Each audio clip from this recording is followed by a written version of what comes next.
right, friends, we're on YouTube.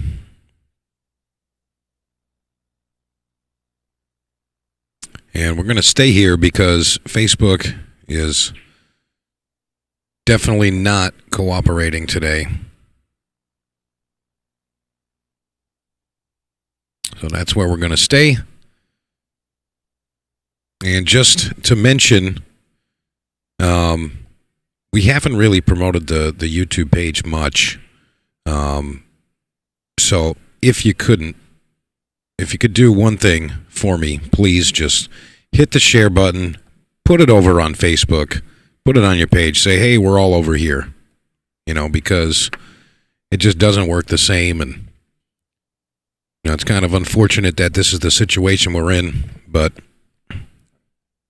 I guarantee you YouTube isn't going to mess with us trying to send copyright claims for my voice. And there's literally nothing copywritten content coming out, so not sure what the hell they're talking about. But anyway, we're here, and please hit that subscribe button so that you can get in with the chat. You want to be able to chat, subscribers only. I was advocated to do that kind of thing, and that was just to avoid all the spam comments and whatnot. Joe Giardino, and we're back. That's right, and we're staying over here. We're staying over here. All right. So Thomas Haas now up 8-4. Looks like he figured it out a bit. And we're just going to keep rocking the matches for you. We're just going to keep rocking.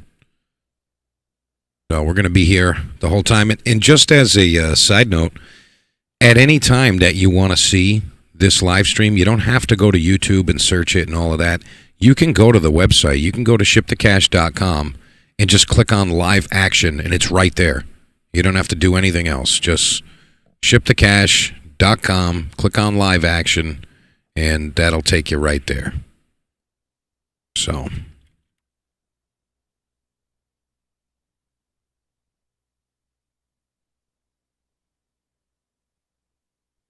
Yeah, so you can actually type into Google, Ship the Cash live action, and it'll take you directly there.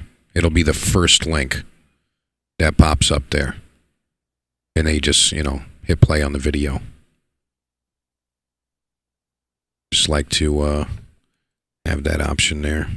Sorry about the screen graphic there, folks. All right, so we're going to be here to stay.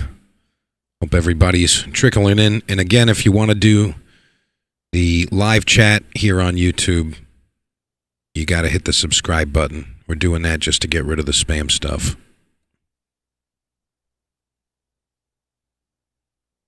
So far, seems pretty steady. If you do have your chat up, please let me know that you can hear me and everything's coming out clearly. I do like to know. There's nothing worse than sitting there talking to yourself and no one is listening.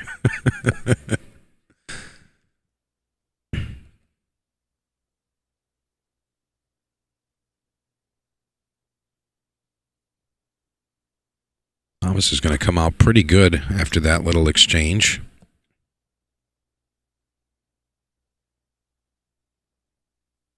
Full ball eclipse.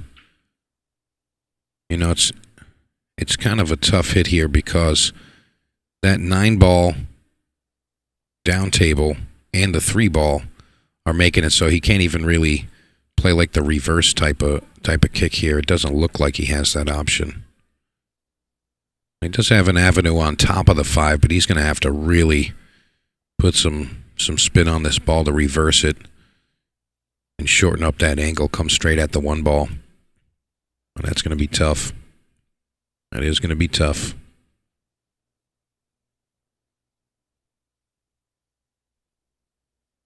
It looks like he's going to try to go around the top side of the 2 ball. And that's a little bit more of a natural angle, a little bit of left spin to get it over there. No, he's just tying it up. He's just tying it up. I guess I don't blame him there. I mean, if you don't think that you're going to get the hit or maybe just, impede his ability to run out, I mean, I think you'd have to do it that way. So he said, go ahead. Let's see what you got, kid. So Thomas definitely playing for the combination here. Really not sure where his 2-ball is going to end up. Looks like it's going to head towards the 3-ball after this shot. Maybe even towards the 6-ball. It's definitely going in that direction. Misses the combination, but doesn't leave the greatest of shots as a result.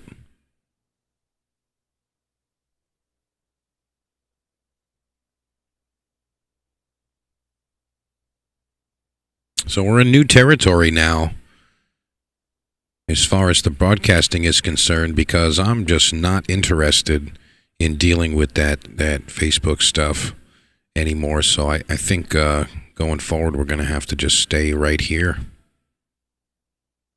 I mean, that's crazy. We posted 3 times today.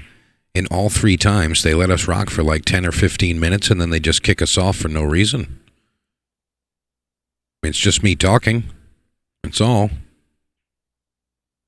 So, kind of unfortunate, but hey, sometimes you got to deal with some stuff, right?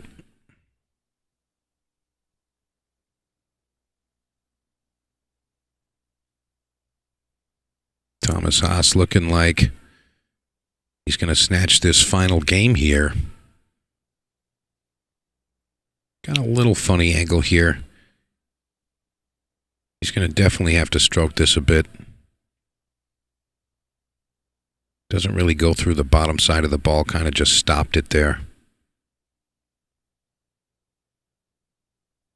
You see him float this one 2 rails with the cue ball. He's going to cut it to the left side of our screen here.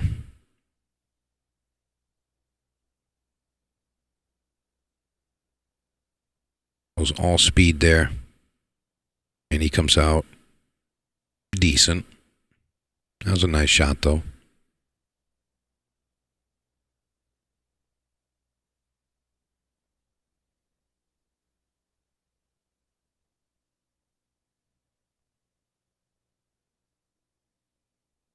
Still looking like he's getting comfortable with the table. He's not really there just yet. No, he's not shooting bad. It's not poor shooting, really. It's just discomfort right now. I think Thomas is more of a diamond pool table type of player. Like that's the equipment that he's most comfortable with. And, there's definitely a significant difference the way that a 9-foot diamond versus a 9-foot gold crown will play. And, there's minor differences with the different ball sets. But the rails definitely play differently. Steve Edmiston sneaking back in.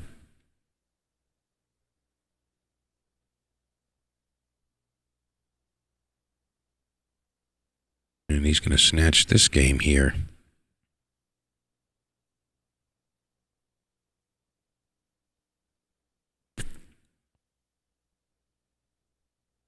No chance. No chance. All right, 8-5 now, racing to 9.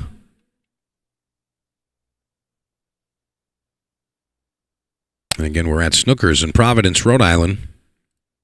Over 30 years of proper pool. I want to thank John Marlin at 5-Star Mechanical, 5starhvacri.com. Make sure you contact him. They specialize in the Navian tankless hot water systems. Endless hot water. You're never going to run out. That sounds awesome. Just saying. Another good event coming up, the Connecticut Valley Open State Championship. That's over at Rax in Vernon, Connecticut. I will be there. I'll be pushing that broadcast out for you. And that one is twice as full as any other event. Literally. That event is twice as full Why? Because the wait list is longer than the event max. 96 player limit, and there was like 200 plus players signed up for it. So that's definitely becoming a very popular event. Lots of strong players in that event there. You're going to be pleasantly surprised with a lot of those names you see pop up in that tournament. You watch. You watch. All right, Edmiston to break. And he's trailing 8-5.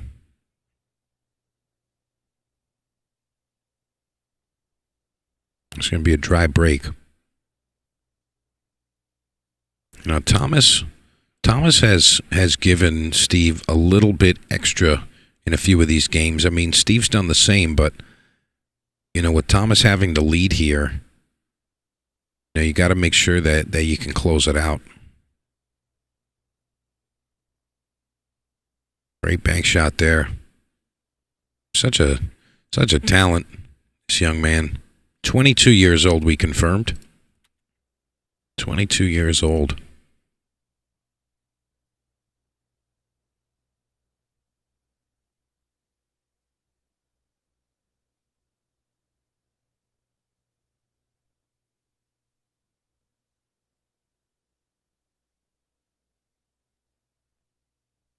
And again, if you guys could please just hit the share button and throw it over on your Facebook pages. I mean, I put it out there myself, but you know, I know a lot of our viewers normally on the Facebook platform, and if they don't want to cooperate, we're going elsewhere. How about this kick shot? Pow, right in the kisser. He had a little backup there, too. He had the built-in safety.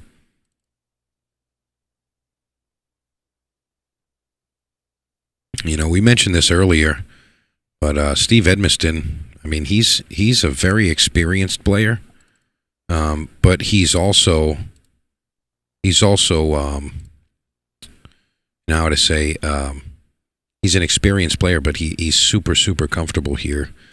So, you know, those little tickles on the rail, and you know, like that pocket won't accept a shot like this. You know, like he knows those little tiny particulars, and I think that's definitely helping him in this match so far.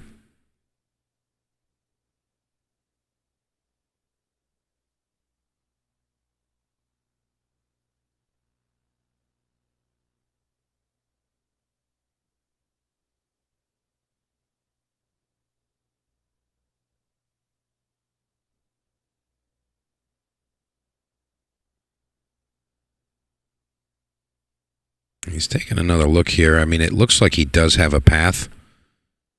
He's going to draw it to that bottom rail, or maybe he's going to come straight back at him at that long rail. Come right across the table. And I think he made that shot out to be a little more difficult than it actually was. You know, a lot of times when you know you got to put a stroke on a ball, sometimes a player will overstroke it. You know, saying, all right, I'm going to have to put some juice on this, and they kind of just smash it, overrun position. But it does look like he's got an idea. He's got a backup plan.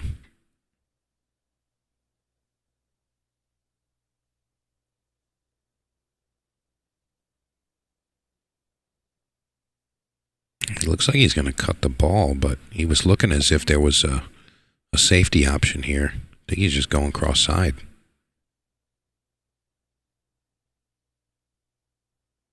That ball's going to stall just about center table.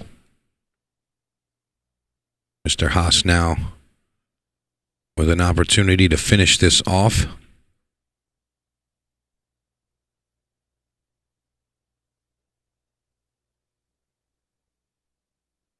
Thomas just giving a quick look behind him.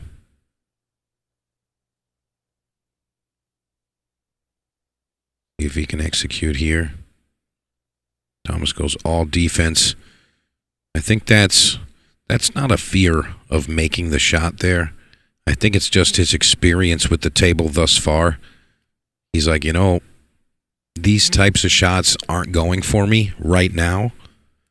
So with that, I'm going to play more defense in these situations.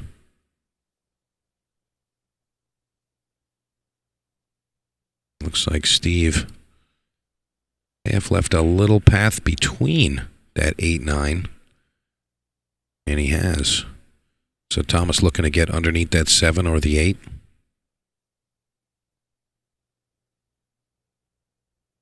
And he gets third place right behind the 9.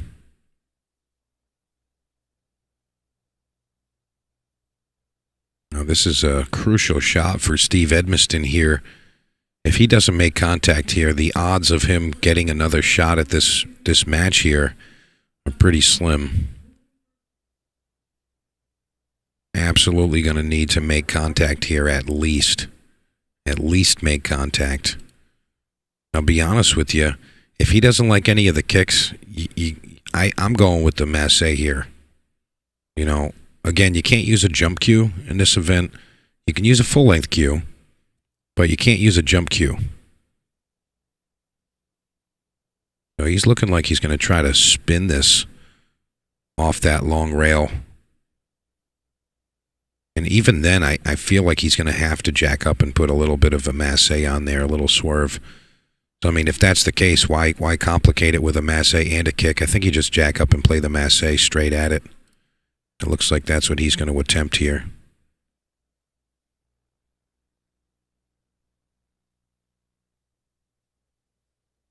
And I think he did okay. Nice shot there, Steve.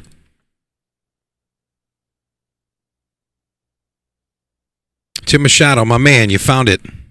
Thank you. Thank you very much. Thank you very much. I'm glad you guys are slowly but surely finding your way over. Me and Facebook are on the outs. So, I'm going to be on YouTube pretty much going forward, I guess. I can't deal with that stuff. It's so, it's annoying. It's frustrating. We're watching the stream, we're watching the match, we're getting right into the heat of battle, and then next thing you know, it's like, okay, and we're off. And it's not even like there's a reason for it.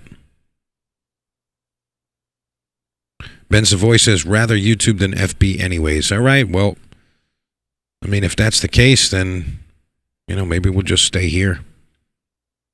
I'm not saying I'm not going to attempt a Facebook stream again, but if that stuff does continue to happen, then I'm just not going to mess with it anymore. And again, if you're just joining us, you can go to shipthecash.com and just click live action and watch the YouTube. So you don't have to go scouring through YouTube to find it. And you can also just go to any Google search and just type in Ship the Cash live action. It'll be the first thing that comes up. And you just click the video and watch it right there on the website. So, a couple of different ways to get there. Steve Edmiston getting ball in hand after that little exchange. That masse shot he made, that was the only thing he had to do. He had to make that contact there. Giving Thomas Haas ball in hand, 5 balls on the table. Yeah.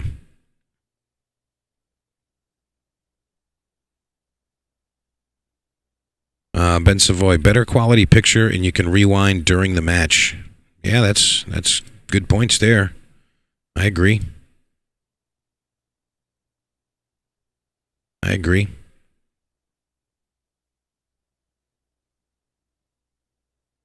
agree with that.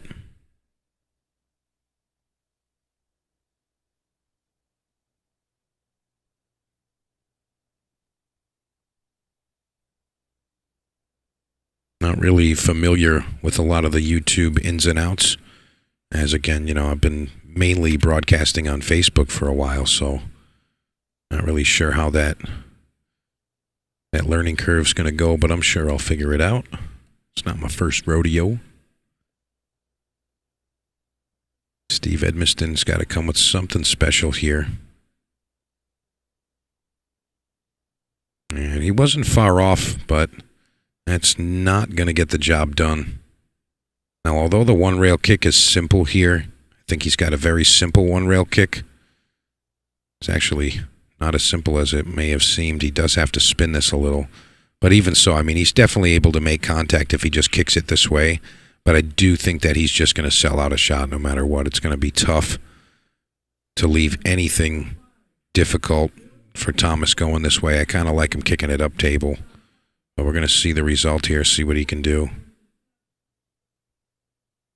And not even sure what just happened. Steve shaking his head saying, what the heck did I just do?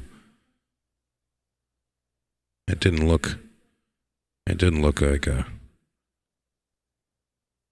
firm attempt there. So Thomas Haas says, I'm not going for it. Sending you up table, and you can tell me if you can figure something out here. And, you know, that was actually poorly executed there. He really wanted to get that cue ball frozen on the 9. And we talk about that a lot, you know, depending on the level of play.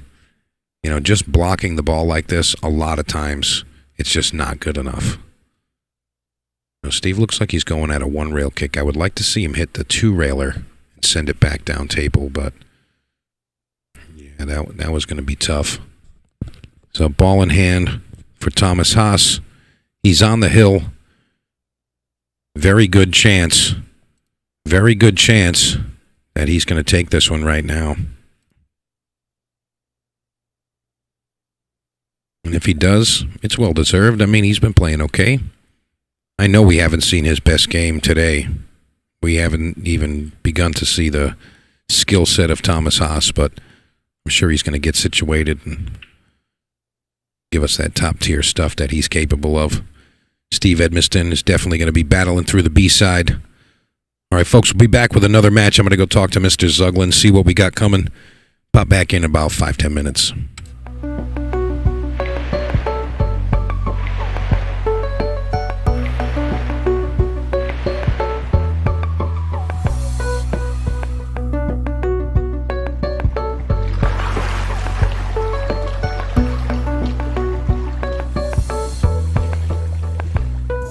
See the drippy, I'm fitted up.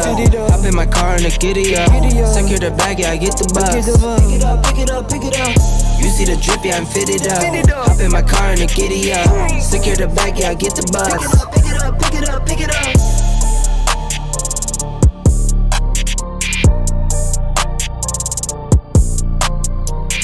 You see the drippy, I'm fitted up. Hop in my car and I get it up. Secure the bag, yeah, I get the bus. Pick it up, pick it up, pick it up. You see the drippy, I'm fitted up. Hop in my car and I get it up. Secure the bag, yeah, I get the bus. Pick it up, pick it up, pick it up.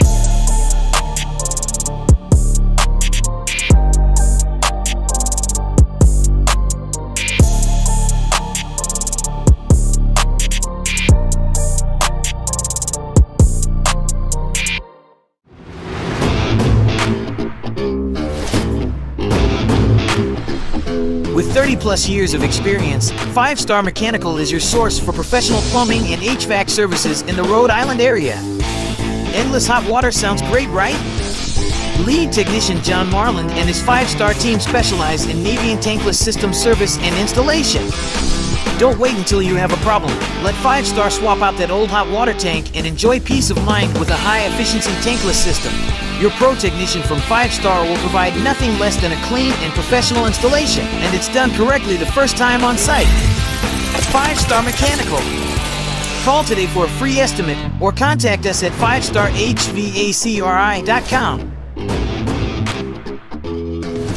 5 Star Mechanical is also a proud sponsor of Pro Stock Driver number 19, Ryan Lynham.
at this.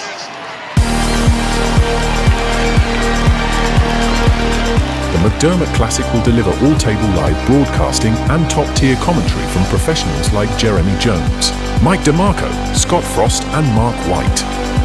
With the infrastructure powered by Digital Pool and the support from partners from around the world, portions of the event will have commentary on multiple tables as well as feature matches in multiple languages. The world-class field of cueists will clash with emerging warriors from the United States and fight for ranking points on the World 9-Ball Tour. This year's McDermott Classic kicks off Tuesday, March 12th and concludes on Sunday, March 17th. Purchase your pay-per-view pass at mcdermottclassic.com now and take advantage of the limited time early bird pricing available only until Tuesday, March 12th. All event information can be found at mcdermottclassic.com.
All right, folks, we're back with you. And again, we are on YouTube. We are not on Facebook. So tell all your friends, share it, put it out there. Let them know we're over here in the YouTube pool. And I'm joined by our good friend, Mr. Ray Mack. My man, how you doing out there? I'm doing well. How are you? How's everybody out there? What do we got? How many people watching so far? We're going backwards, to be honest, when we made the switch. We're in the 20 range now, but I'm sure they'll come back. It's not easy going back and forth through different platforms like that, you know what I mean? So we're going to do what we can, but there's a cool feature about being on YouTube. You can go directly to the Ship to Cash website, click on live action, and the video's right there. Oh, okay. You don't have to go looking through YouTube trying to find it or anything. You can just say, shiptocash.com, click on live action, and there's the video. It's right there. Right. All right, the Eagle going to take rack number 1, Dave Hall. Yeah, so this weekend was supposed to be the Hall of Fame event, which was rescheduled for June. And Dave Hall was one of the inductees last year. Yes, he was. Yes, he was.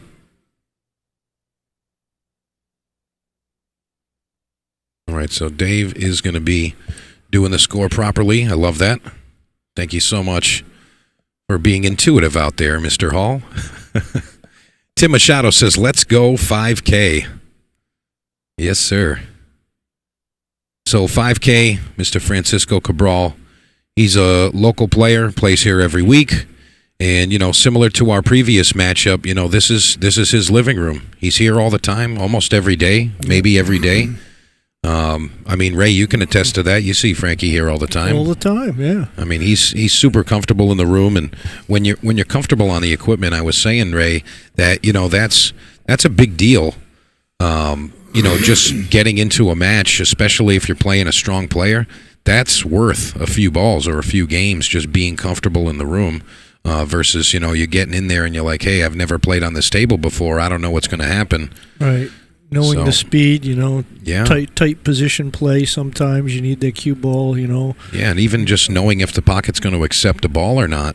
That's like, true. Hey, this pocket doesn't like this, and this one will take it. Not playing for the side pocket on this table versus the other tables. Like, hey, that shot's going to be tough from this position. I'm not going to play it that way. But Dave Hall, super experienced player, high-level player, top name from the Maine state. Not sure their slogan. What's the Maine thing?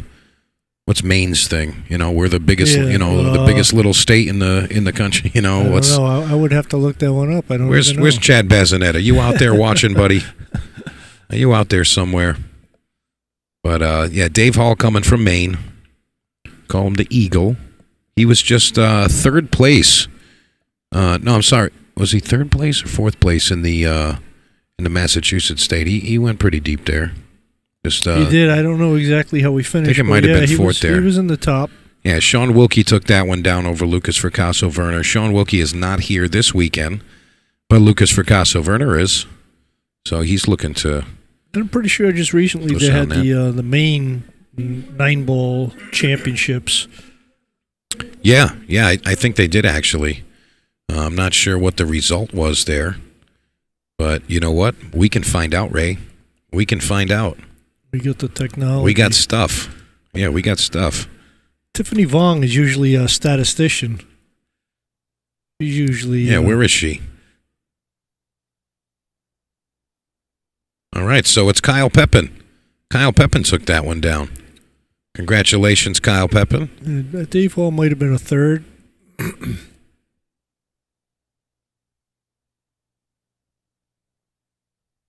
Yeah, I'm actually going to find the particulars of that event. See if we can see the actual results right here. And got to thank Mr. Howarden for hosting this site, AZ Billiards. I mean, without that, like, the world doesn't actually know what the hell's going on, to be honest. You know what I'm saying? Like, it's just nice to know. You know where to go for the information. Yeah, exactly. So, Kyle Pepin, first place. Second was Samut Sam. Derek Burnham, young man, coming up third place, and Dave Hall was fourth in that one. So that gives you an idea of the strength of the tournament there. You see a lot of other strong names in there. That scratch is one of those instances where you're just not used to the table speed, you know. Table 1 plays a little bit faster than the other tables in here. And just kind of overhit that cue ball just a little bit, caught a scratch. It looks like Mr. Cabral is kind of eyeing up how he wants to get on this 8-ball. And to be honest, I like him going below the 8-ball and drawing to shoot it in the same pocket. I didn't like the way he was going at it the first time. I like this much better. Yeah, I like that much better. He's got a decently natural line here. Just one rail shape. Yeah, Mr. 5K. Matt's talking about 5K. You got that name from the Snookers Classic event. And that's right. I just posted the qualifying dates today. Oh, fantastic. So you want to check that out, you go to the Snookers Classic page on Facebook. You can see the all the dates for the Snookers Classic this year. Yeah, I'm looking forward to that. That's always a nice time. And there is a 2-week break between the last qualifier and the final, so you can do your stuff. I know you like to do your little absolutely promoting of the event. Yeah. Plus the player cards. You know, you always do the player cards.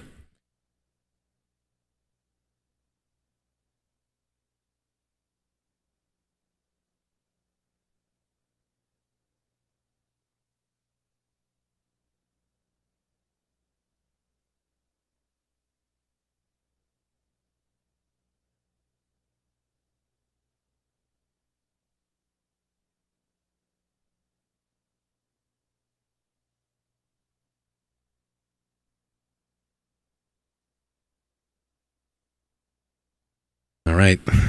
5K scratching off the break there. You know, and I'll tell you, I don't know if you noticed it, Ray, but like it looks like 5K's got a little pep in his step more than normal. Did you notice that? Well, you know, I played my last match right next to him, and I think he's just trying to do that to get up to speed, the way he, you know, to get a feel for the game or something, because he was way ahead in the match, and it ended up going hill, and, you know, I could see him kind of just grinding it out, and I think he's trying to get that, you know, the momentum going again.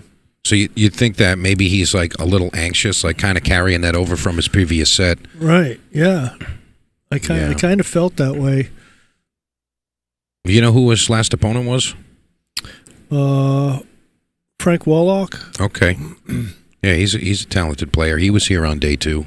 Last JOSS event, the Ocean State. Yeah, Frank's a tough player. Well, looks like that 9 was sitting pretty good. I guess so. Oh, that's going to sting. That's going to sting. 5K wins that last game, break and scratch, and 2 seconds later, you're down. That's going to be tough. That's going to be tough. And again, we're talking about some of these upcoming events. The big ones, the McDermott Classic. That's the next one you're going to hear me at, anyway. And that's coming up March 12th through the 17th. That's a pay-per-view event. Got to go to McDermottClassic.com for all of that information. You can get your pay-per-view pass there. I'll be joined by Jeremy Jones, Scott Frost, and we'll also have some secondary table commentary. Mark White is our second feature table. You can get some quality commentary, quality pool, quality stream feeds, all the good stuff.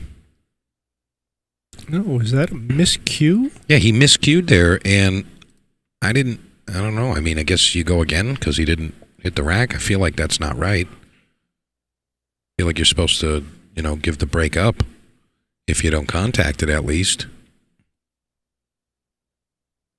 Yeah, you shoot the cue ball, it's usually your shot. I don't know. Maybe Frankie's like, I don't need it. You take that. Go ahead.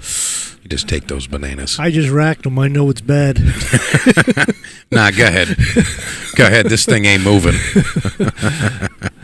No, I'm sure that's not the case. But, oh boy, is that funny. Yeah, you should see the rack I just gave you. Go ahead. Watch what happens. Just gave you a dud. I mean, what do you do in this position? I mean, are you shooting here, Ray? I mean, I feel like it's a makeable shot. It is a makeable shot. It's tough to get. It's tough to get your cue ball hidden somewhere. A safety, because all the other balls are on the rail. Yeah, I think you got to shoot this. Try to hit the rail between the 5 and the 6. This bottom short rail. I mean, if the 2 goes, it's going by the 5. Oh, that ball's in. That 2 ball is in for sure. I mean, the 3-7, you got to play the combination. I guess that's a little funny, but. So he still tried to get his cue ball behind something, but that was tough. Yeah, that was kind of a lot to ask for. It was one of those situations where the shot is hard and the safety is hard, so better off going for the shot. That's actually one of the things I learned from you years ago. You told me this. You're like, sometimes there's not you just do this. Sometimes you just got to come with it. You just got to come with the shot. And that was one of those situations, apparently. Wasn't really an easy way out of that. Left himself pretty good here on this combination.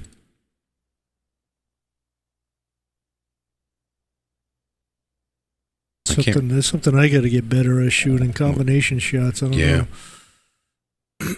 know.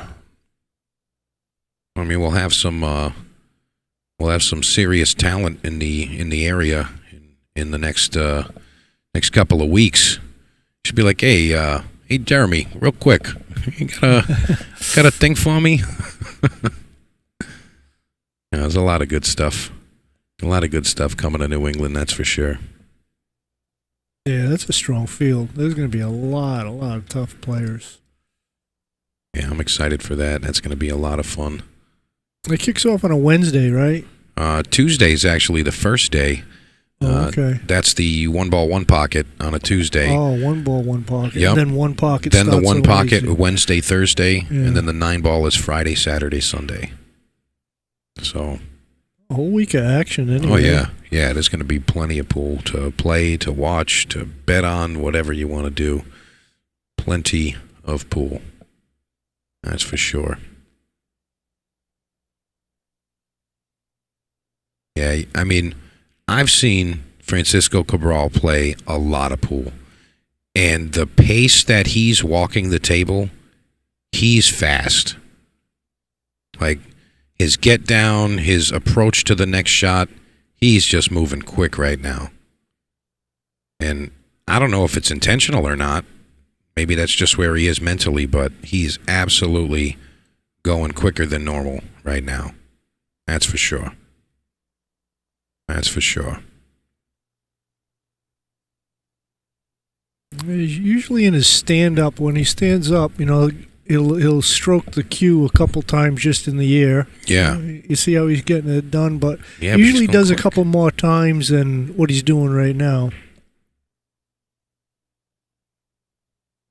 Trying to get that arm loose, just trying to get the wheels moving a little bit. Yeah, you get the feel for the game and, grab pool by the throat. All right, he puts it down. 5K going to tie it up now, 2-2. Got a decent match right now. Pretty decent. And again, we're at Snookers in Providence, Rhode Island. SnookersRI.com is the website. See what Snookers has going on. Over 30 years of proper pool at Snookers. I want to thank John Marlin, 5-Star Mechanical. Make sure you check out the site, 5-Star HVACRI.com. And they specialize in the Navian tankless systems. It's endless hot water. I mean, I have one. I love it. I mean, is it not amazing? You're like, hey, I don't need to get out of the shower because it's going to be endless. That's pretty awesome. That's pretty good stuff. I tell you, my daughter takes advantage of that. Well, I mean, isn't that why it's there? It's not for Yeah. you. It's not for you, Ray. It's for her. I mean, that's just the way it's going to go. All right. Well, tied up 2-2 at 2-9 at the bottom of the table. That's going to be a little bit of fun here. I kind of want to see him bank the 1 ball towards that 2-9 and send the cue ball back behind the 6 or something. Something like this. Yeah. Something just like that. I kind of wanted him to break it, though, you know. Solve the issue and cause an issue for his incoming player here. Tell you, I've played Fran many a times, and he's pretty good with his safety play. Yeah, he'll lock you up. Yeah, he is, and he's he's not afraid to play one pocket. I know a lot of players are like, nah, it's just not my game, and I can totally understand that, but it comes in handy in 9-ball, that's for sure. They're going to discuss. I kind of feel like it was a good hit because he made the 3 I can ball. actually watch it right now and tell you if it was, and I don't think it was. It wasn't a good hit. Well, if you watched how the 3 goes, Yeah, the 3 goes in the pocket. Hit. Watch the hit. Ready? Yeah, that didn't look good to me. That was a bad hit. Wow, you cut that 3 in like that? Yeah. Yeah, it was spinning.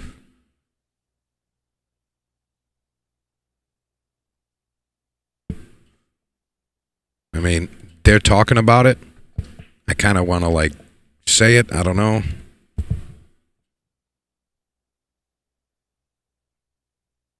I kind of want to tell them. Well, I mean, if you know for sure that it was a good hit, you should tell them.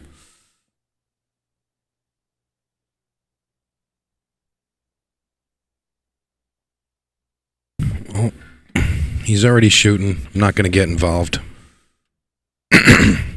But when this rack concludes, I'm going to mention to them that I have the ability to look. Another positive thing about being on the YouTube platform.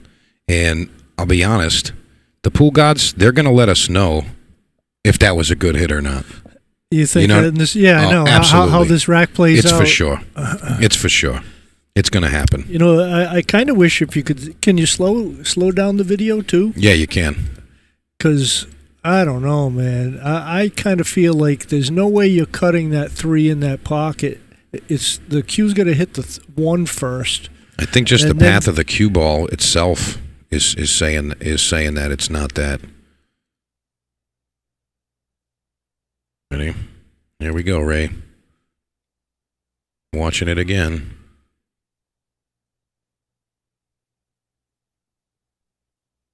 Here we go.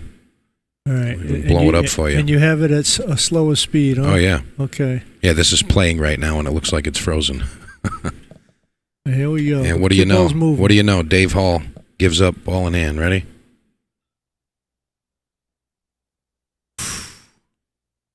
I really couldn't tell. I still couldn't tell.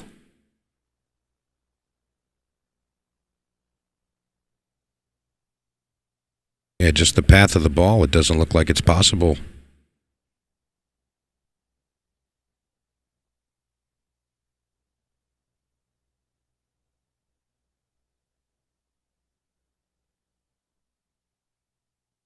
Oh, that's the closest I've ever seen a hit right there.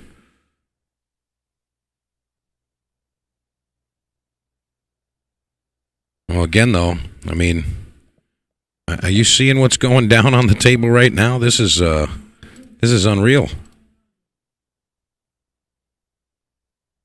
The exchange between these two guys, I mean, it's almost like who's going to guilt themselves into the shot now. It's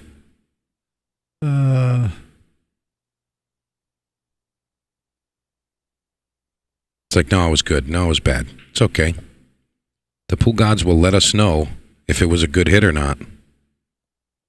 They're going to let us know.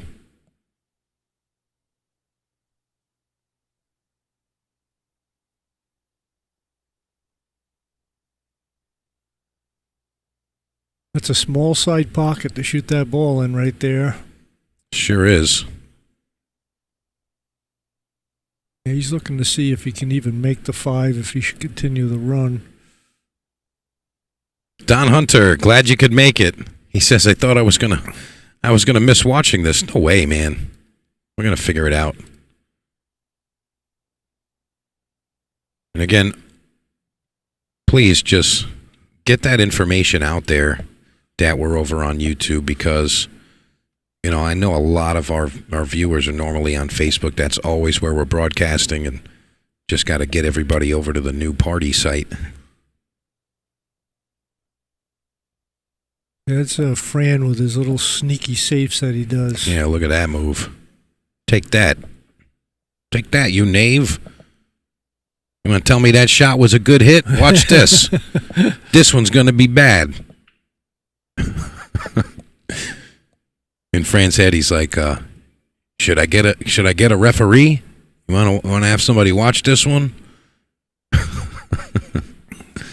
And, you know, he's got him just enough jacked up on the 5, and I think he's even got him hooked just a hair on the 8 ball where the 2-railer isn't really a nice shot, and he's going to have to go with the 1-railer here. If you go into it slow enough, you might be able to use that other ball on the rail as a kind of a blocker. Oh, see, if you just touch that, it was a chance. Narrow miss. I think that's the 4, right? Is that the 4 on the rail? Yeah, he's got the 2 and the 4 right there, which I think is helpful right now. But that 5 ball, it looks like it's easy. You know, it's not going to, like the 8 ball's not going to give him a problem there. If you look from the overhead, that 5 ball's makeable from, you know, anywhere in the top third of the table from this angle here. Yeah, and the 6 is close enough to the pocket to where you don't have to do anything fancy with the 5, just put it in. But it is a little tricky. You need to get the right angle on your 4 ball. I think he's going to try to, shoot the... You just shoot it down the corner, or is he going to move it? Huh. You know, that was not what I was thinking he was doing there. I mean, if he's comfortable on the table, I mean, you're just going to pump it over to the other side of the table, but I think he made that a little more difficult than it had to be. All right, he did okay with that. 5K says, what are you guys talking about? What are you talking about? Perfect.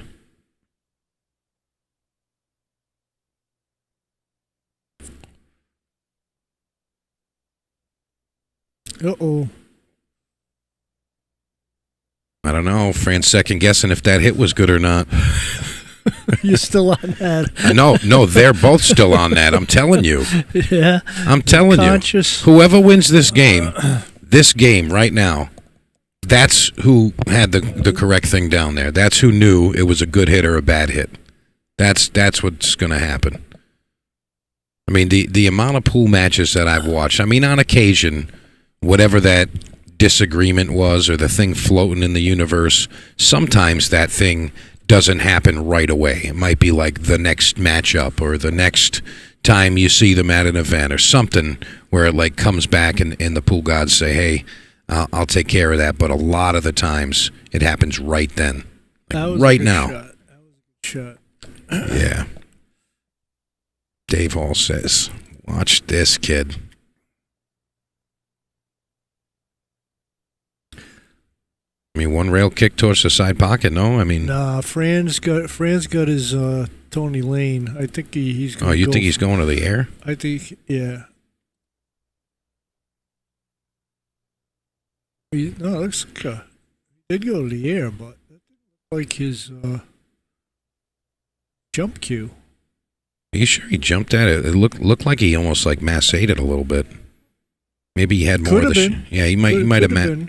He might have had a little more than we were thinking. Because usually, he'll use the Tony Lane cue that he has to do that, and he didn't break it out. So makes me think it might have been a mess.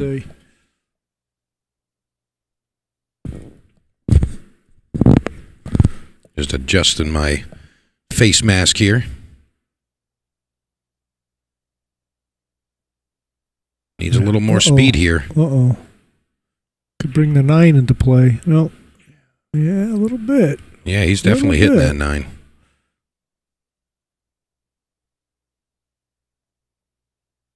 Gonna have to make sure he controls this one here.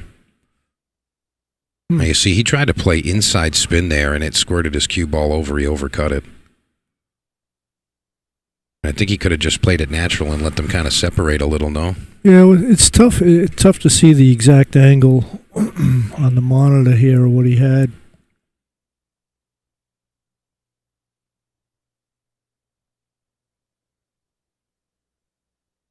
Even the pool gods weren't sure. They're like, I don't know. Are we going to give this to him? I think it was a good hit. All right. Well, there it is. 5K takes that one. 3-2 now. I'm telling you, that was the result of that hit. That's it. So automatically that was a bad hit. So yes, right, exactly. Automatically that was a bad hit. 5K had the call right, and look at the exchange in that rack. That's the same thing. It was so close, in like a few different times. You're like, I don't know. I kind of think Dave's going to win this. No. 5K's no. Dave Hall's going to win this one, and that was the end result. Okay. Millimeters, Ray. Millimeters. That was a good break. Stop the cue ball. And he's going to dry break.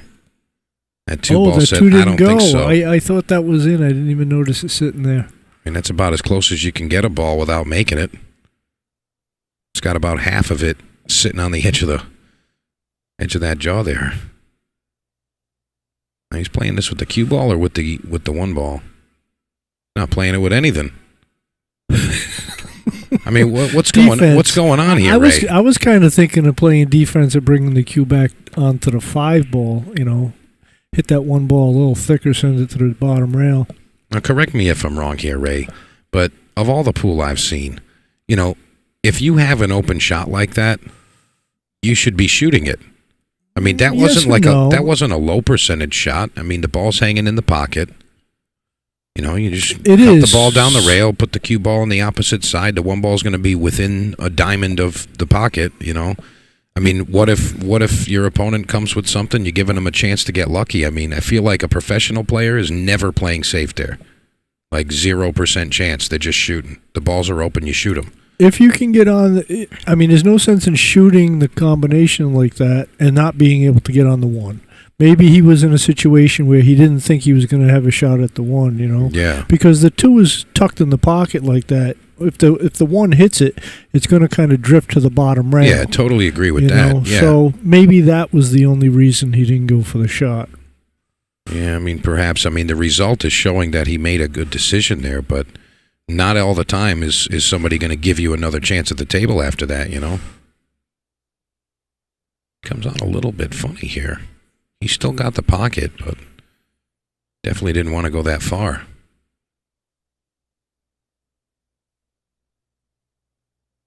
Isn't that just a sweet sound hearing Mike Zuglan yelling out matches? Like, that's just like, it's like putting on one of your favorite songs. Yeah, he did tell me that I might be stepping out soon to play a match, so I do have to.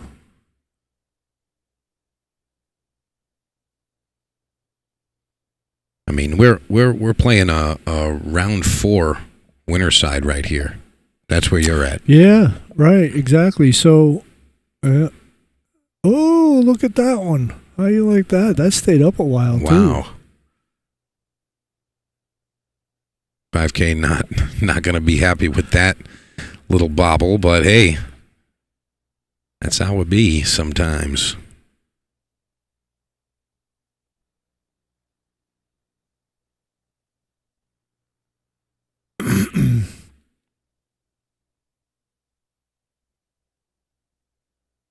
Dave looking like doesn't know if he wants to go all the way through it or not. Yeah, it's close to the rail. Can he get to the other side rail? Oh, he doesn't have to. Just roll it right in. Using all of the pocket.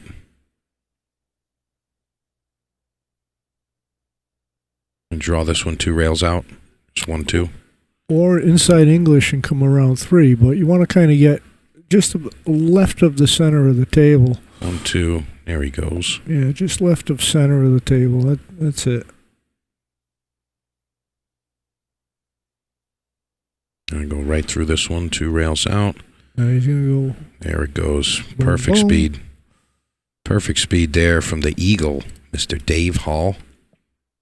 Pow. Using the rails to slow the balls down, too. You notice how he came around instead of going straight up and down. Oh, yeah.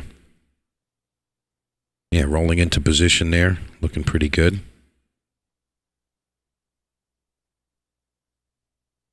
Well, How many players did we get? Do you know? 69. 69 was players. the actual final. Yeah, 69.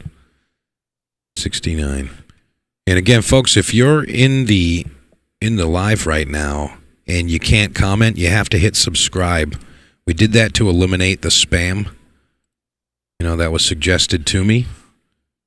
So if you do want to comment, you have things to say, just make sure you hit that subscribe button. It doesn't cost anything. You know me, I'm the guy that's advocating for everything's free. But, that's the only way to commentate. I'm sorry, to comment on the live here. You have to go and hit subscribe. And you'll immediately have that new power to speak your mind. All right, our numbers are going up. Folks are starting to trickle on over. Thank you for joining us. If you are just popping in, I'm Mike DeMarco from Ship to Cash. I'm here with Ray Mack, Mr. Poole at Snookers. Uh-oh. And Ray, you're still undefeated. I am, yes.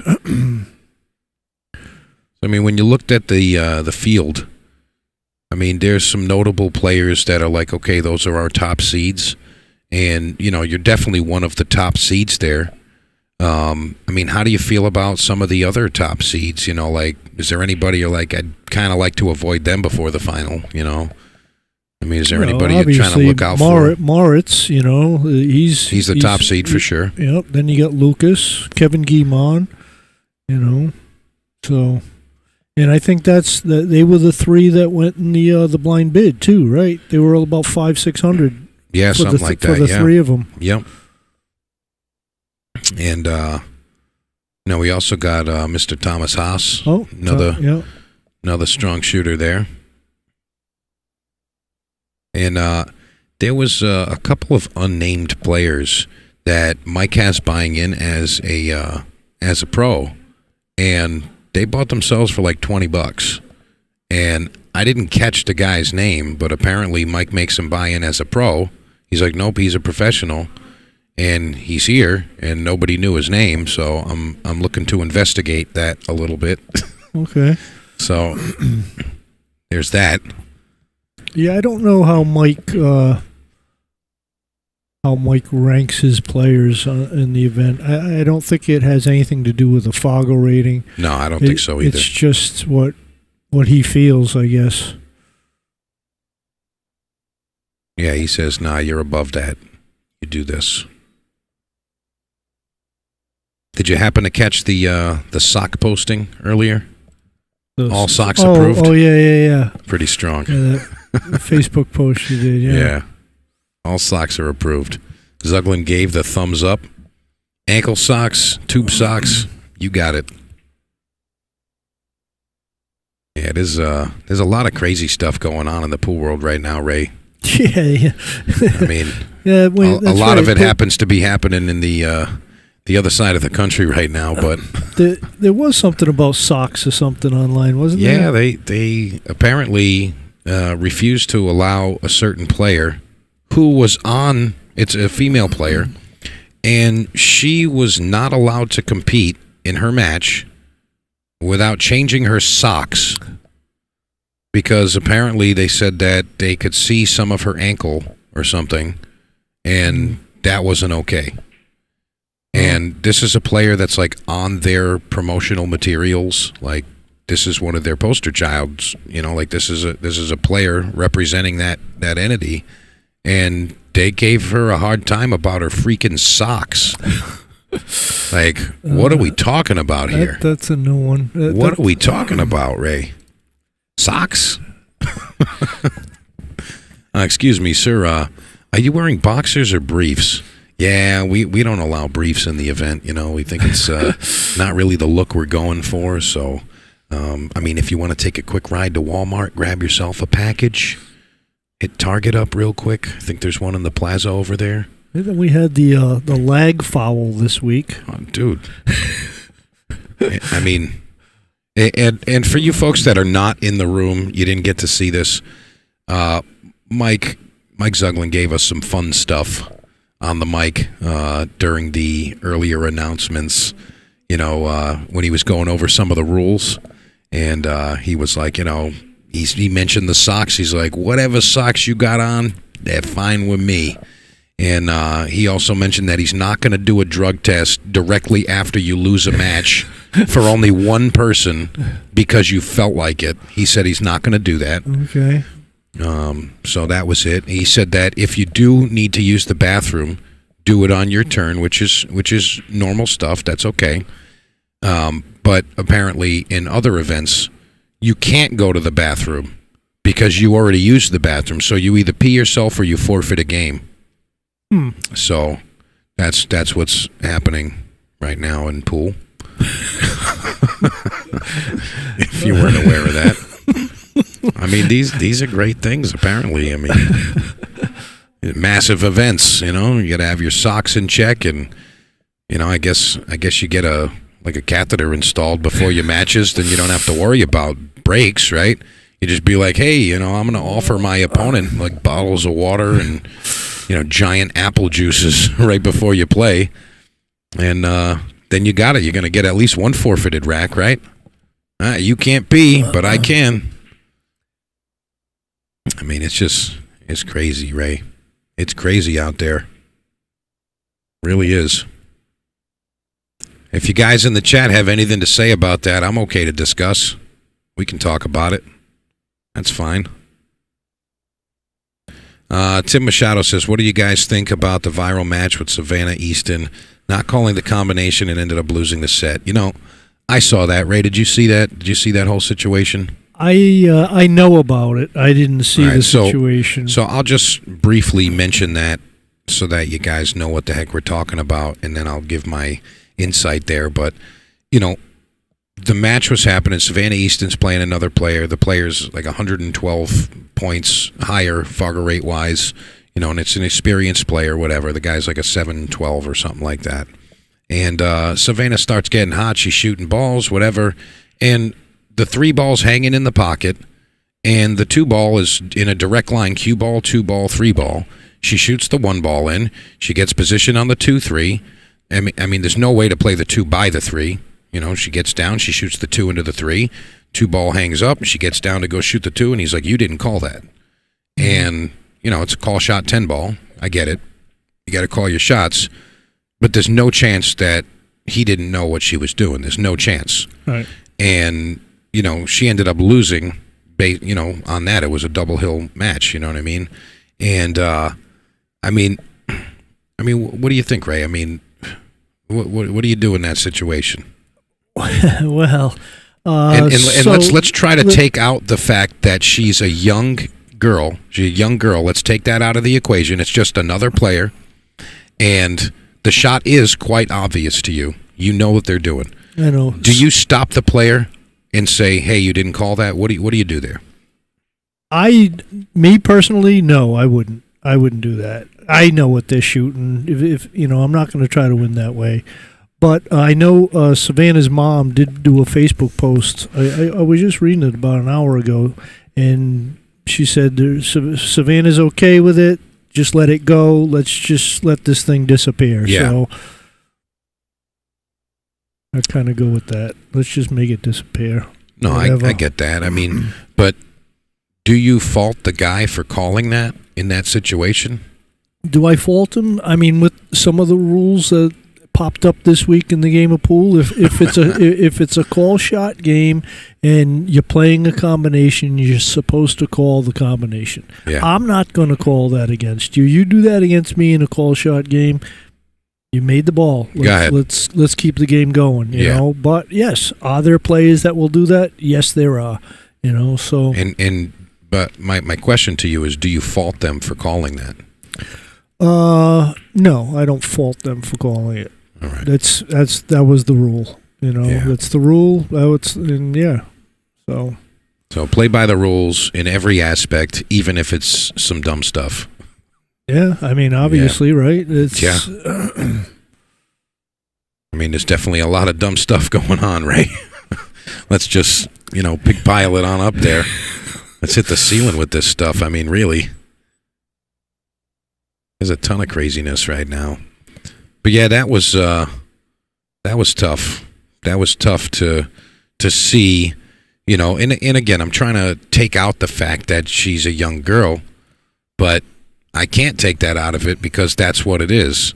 And it's like, hey, kid, I'm stealing this game, all right? And she's just like, huh, what? I'm sorry? Wait, what did you say? And she's like, you know, what do you you're just going to steal the game? Okay, no problem. And, like, she didn't put up a stink. She didn't, like, get jerky about it or anything. But right, so it just rolled right off of her, you know. She knows what she has coming in the future, you know. So exactly. That it's not going to, it's actually benefited her for that to happen, you know. Now she's a little bit more aware of some of the people she's going to come up against, you know. Yeah, and I think that's actually going to help her on her journey too. You know, going through things like that, I think it is going to be helpful. But you know, it's a thing that's going to go away, like you're saying. It's going to go away. It rolled off her, and you know, her mom's giving her the proper influence there. Like, let it go, babe. Like, it's all good. Don't worry about it. And, you know, that's fine. Hey, Bob and Carrie Myers, how you doing? Thank you so much for joining. It's the Happy Cheerio. I like that. They found us on YouTube. They did, yeah. And again, folks, if you could please just share the stream to your Facebook pages because we really want everybody to know where we're at over here. You know, I don't want to be hidden in the dark corner over here. And don't forget, if you do want to comment, on the live stream there, the live comments there, you have to hit the subscribe button. It's free. Just hit the subscribe button so you get notifications about the live streams, and then that'll give you the ability to comment here. So I want to make sure we can have the same functionality as we do on the Facebook platform, but we're not messing with them right now. They don't want to play nice, so... In my mind, I'm sending you what I'm actually saying, but I'm not saying it. You know, look at 5K swinging that thing. Yeah, he's trying to get the feel for it down. So funny, the ball just lays a little off angle for him. Yeah, I mean, I'll be honest. If he drills this 9-ball right now, he's winning this set. If he doesn't drill it, something's funny. No, he's winning this set. And it has nothing to do with the scoreline either. You know what I'm saying? Like, he's in his living room in his slippers right now. Not really, but he's in his slippers. He's just hanging out, and it's like, hey, you came over to play pool, and I'm going to drill you on my table. How about that? That's kind of how I'm seeing this go down. Lisa Cabral, how you doing? I'm sure she's rooting for Mr. Francisco here.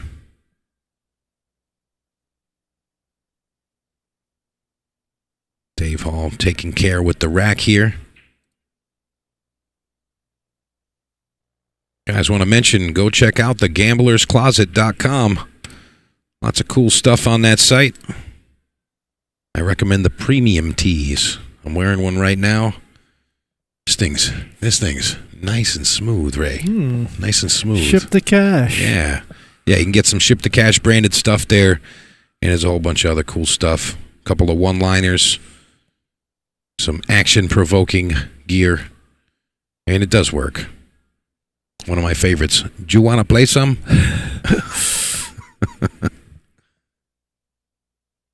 All right, 5K. I mean, he's still keeping that pace, Ray. He's still got that little bit of a pep in his step versus his normal speed. I feel like he's kind of like, you know, almost like in a fed-up type of, like, screw this, I'm just freaking winning everything now, all right? Just going to shoot it straight in. Yeah, exactly. Yeah, he's definitely got his mind made up. He's not just going to lay down. He's out there. Snap draw this one.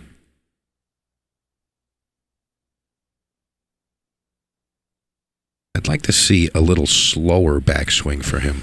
Yeah, you know what I'm saying? The fast back ruins the fast forward. He's got a slow back, fast forward, that's okay, but... He knows he's only about 80-90% of what is normal, you know, how he feels at the table and how he sees the balls. So he's just trying to go a little bit faster to try to bring it out a little bit, you know? You see him with the little head nod there. He's going to bank this, go behind the 6-8.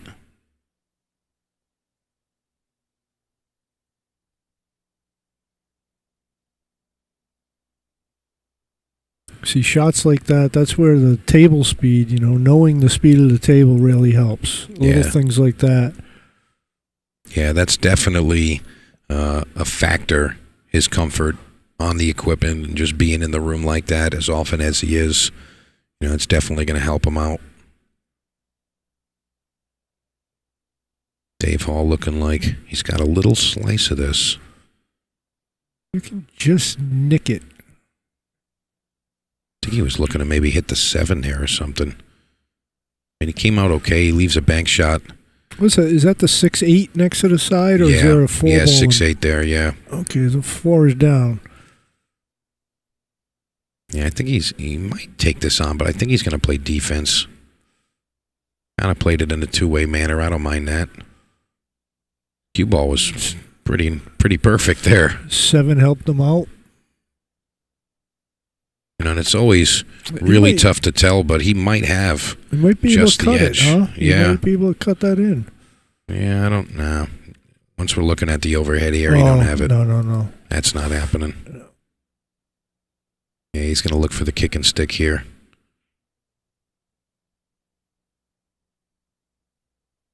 And he did okay with that. I don't want to say it's instant death, but it's pretty close.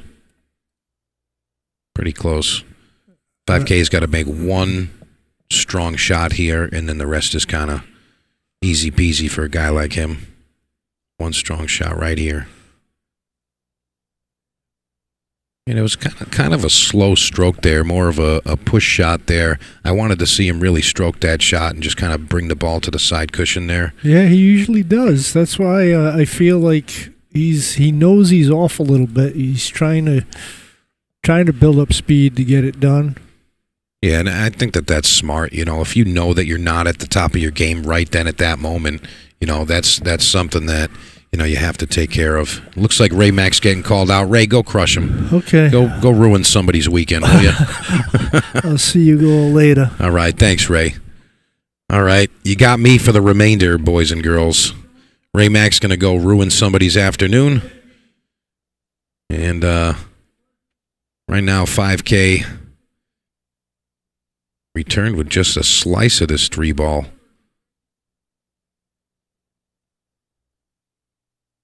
I mean, he's got enough. He actually can cut this in. He can actually cut this ball in.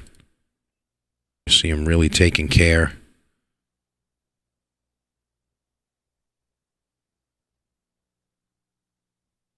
He's eyeing it up like he's going to attack this. I mean, if he can get his cue ball back up table, yeah, he's playing inside spin here. He's going to try to go all the way back around the table here. Yeah, that was a risky type of shot to take on. But, I mean, he's got a 2-game lead. And I think he's really just trying to, like Ray was saying, he's really just trying to get the juices flowing and grab onto the game as best as possible. If he feels like he's off just a bit, which happens a lot, to be honest. That happens a lot for players, both professional and amateur. They're just, something's off that day. I mean, we're all human, right? And, they're a little off. So they take that and say, all right, how do I revert to, extra defense, or I'm playing everything's 2 ways, you know what I mean? It's a lot of different ways to cope with that. But I do believe that these guys are not done fighting right here. Oh, boy. Miscue from Dave Hall. That is something that we do not see very often. Wide open shot, miscue, ball in hand. Gonna draw this one rail right above the 8. Nice speed there, and you can see how comfortable he is with the speed of the table. He's very comfortable here, and that's apparent. That's obvious here. He's going to come out just right, looking like he's going to go straight to the corner pocket here. No funny business. All right, 5K now, 6-3. 6-3 for 5K.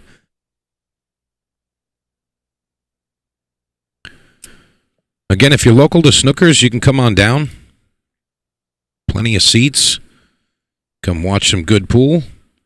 Have something to eat. Something to drink, if that's your cup of tea. No pun intended.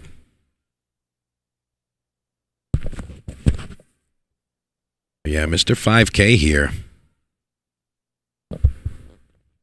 You know, whether he's struggling or not, he's getting the job done. I mean, he's up 6-3 here. That's not easy. You're playing the Eagle, I mean, that's tough.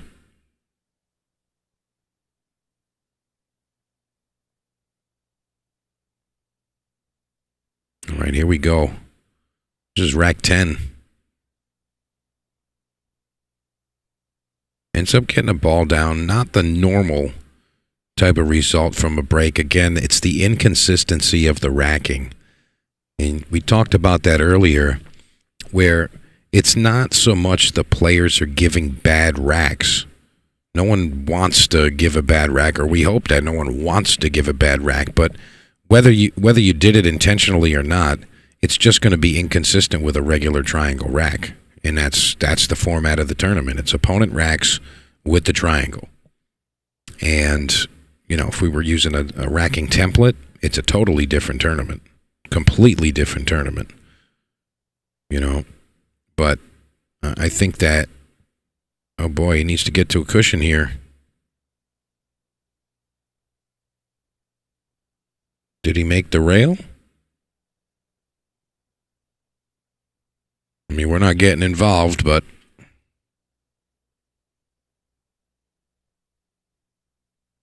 I wasn't sure that he actually made contact there. Oh.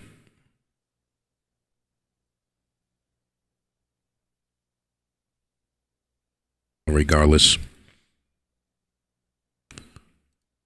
Again, if you're local, come on down. There's plenty of folks to see here. A lot of guys from out of town. I'm sure if you're in the pool community, you're going to see a lot of familiar faces. And I mean, that's really what makes these events, you know, special. That's the stuff right there. You know, you want to go see your friends that you haven't seen in a while, and we just know where to go. We know where to go to see our friends and extended family also. We know where to see them. They're going to be at the pool events.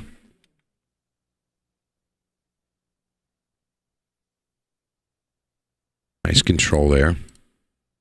Playing the combinations, you got to make sure that you keep control of that first ball you're striking there.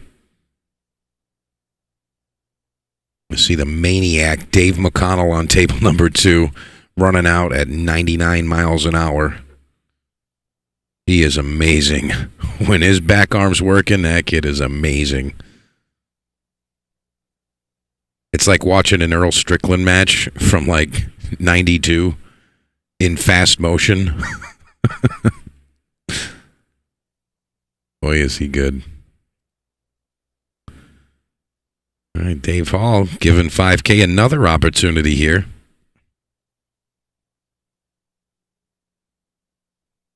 Look out for the scratch if he goes with the bank shot.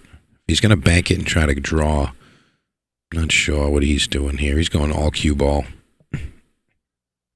He needed to get underneath at 7-9. Nonetheless, he's left some distance. Top pro, not missing this. Okay, but this is a touchy shot nonetheless. I think Dave was actually playing more of the two-way defense idea, getting the cue ball way downtown. I mean, he's perfect on the 7.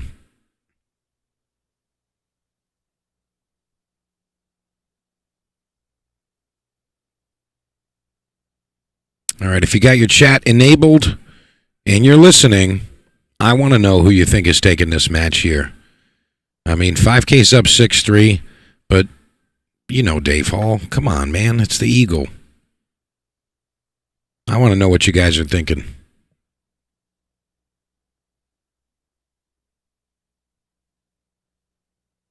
5K trying to outmove him right now.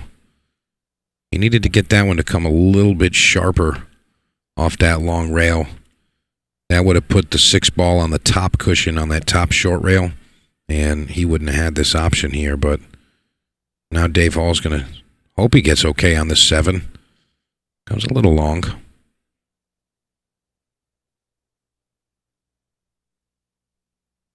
It looks like he's shooting, though. He just wants to keep going. Yeah, Dave Hall definitely struggling with this table just a little bit. And it's not the difficulty of the table necessarily. It's more about the speed and the way that the cloth is reacting. You know, you can just tell that he's just a little bit uncomfortable. 5K flirting with death there. But it does look like he's going to end up snatching this one.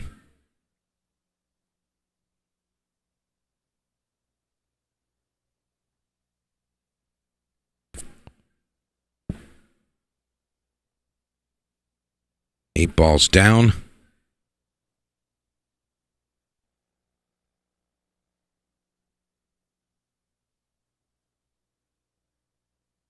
Nine balls down. 7-3 right now.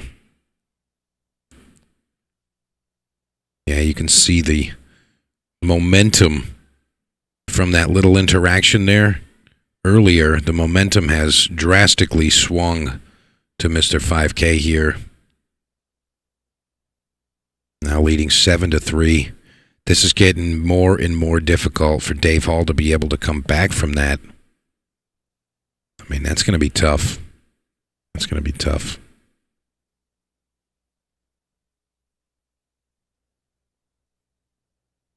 All right, here we go. Can he get a successful break out of it? Negative.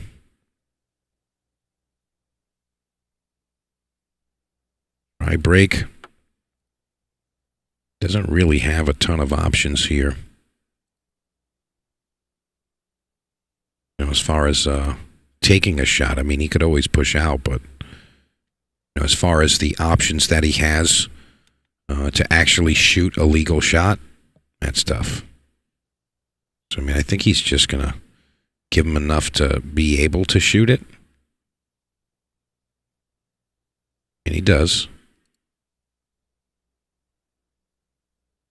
That 2-ball is definitely tricky from this situation. You know, once you pocket the 1-ball, your cue ball is going to come to the opposite side of the table where you don't want to be for that 2-ball. I mean, if you can get the cue ball right back where it is now, yeah, that's okay. Looks like he's going to consider a massive draw stroke here. Try to get that cue ball to come right back to where it is now. Gonna have to play some right-hand spin. Let it grab off that rail and pull back.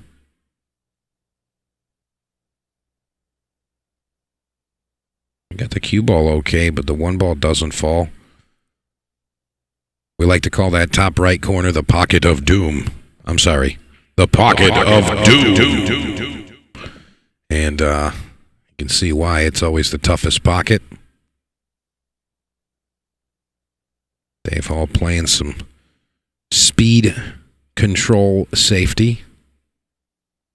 Very nicely executed there. I think he did leave the 1-ball, but call that one delay of game. Not going to give him ball in hand necessarily, but 5K is going with the kick here.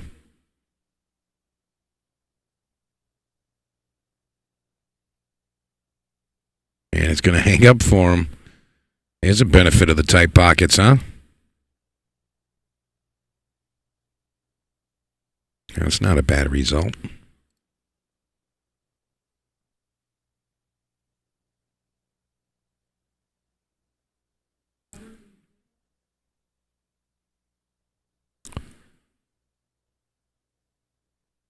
Dave Hall really not going to take any chances at this point. You know, it's not like he was playing lax earlier, but I mean, when you got your opponent one game from the hill, you're gonna tighten up just a little bit. You can't play that loose game that you may normally play. And another scratch. Oh boy. Yeah, Dave Hall definitely struggling right now. I mean, you're definitely gonna tighten up a bit. You know, when your opponent is in a favorable position, they're firing at you. You might have missed a couple of opportunities and given the game back. When those things happen, your performance can definitely change. And 5K said, "Hey man, I didn't ask for it, but I'm going to accept." Needs to get by the 4. It looks like he came out great. I feel like this is the big positional shot right here. And I know the balls are open, but the 4 ball's kind of in a funny spot from this position here. He doesn't want to have to shoot it by the 5. I don't even know if it goes there. And he's getting real close. He got there. Just going to put this one in the side pocket. Nothing fancy with the cue ball. You can't jeopardize the shot.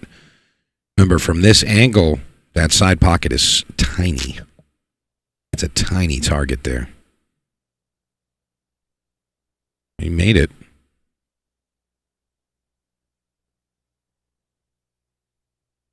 And I mean, this is a little bit of a stretch for 5K here. He may get the bridge, and he does. But you know, it's a straightforward approach to the shot. You know, you don't have to get perfect like he did on that last shot. Now, he made this a little bit more difficult than he needed to. I mean, making the shot is one thing, but position on the 7, where it's favorable to get to the 8. I mean, if he goes forward and plays it for the side, that's all right, but the stroke changes. And I feel like rolling this ball changes your accuracy. I think you want to be able to stroke this shot in. That's where your best accuracy is going to come if you just shoot the ball. And let's see how he shoots this one. Nails it. Yeah, I think that comfort that he was maybe searching for earlier, he's found.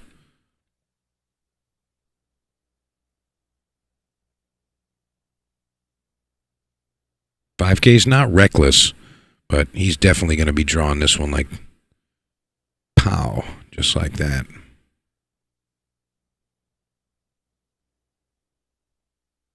All right, key shot coming right here. One more strong positional shot. He'll be on the hill and one game away from a victory. Got to go all the way through this one. And he gets great on this 9-ball. Shots like that, you got to know the room. Got to know the table.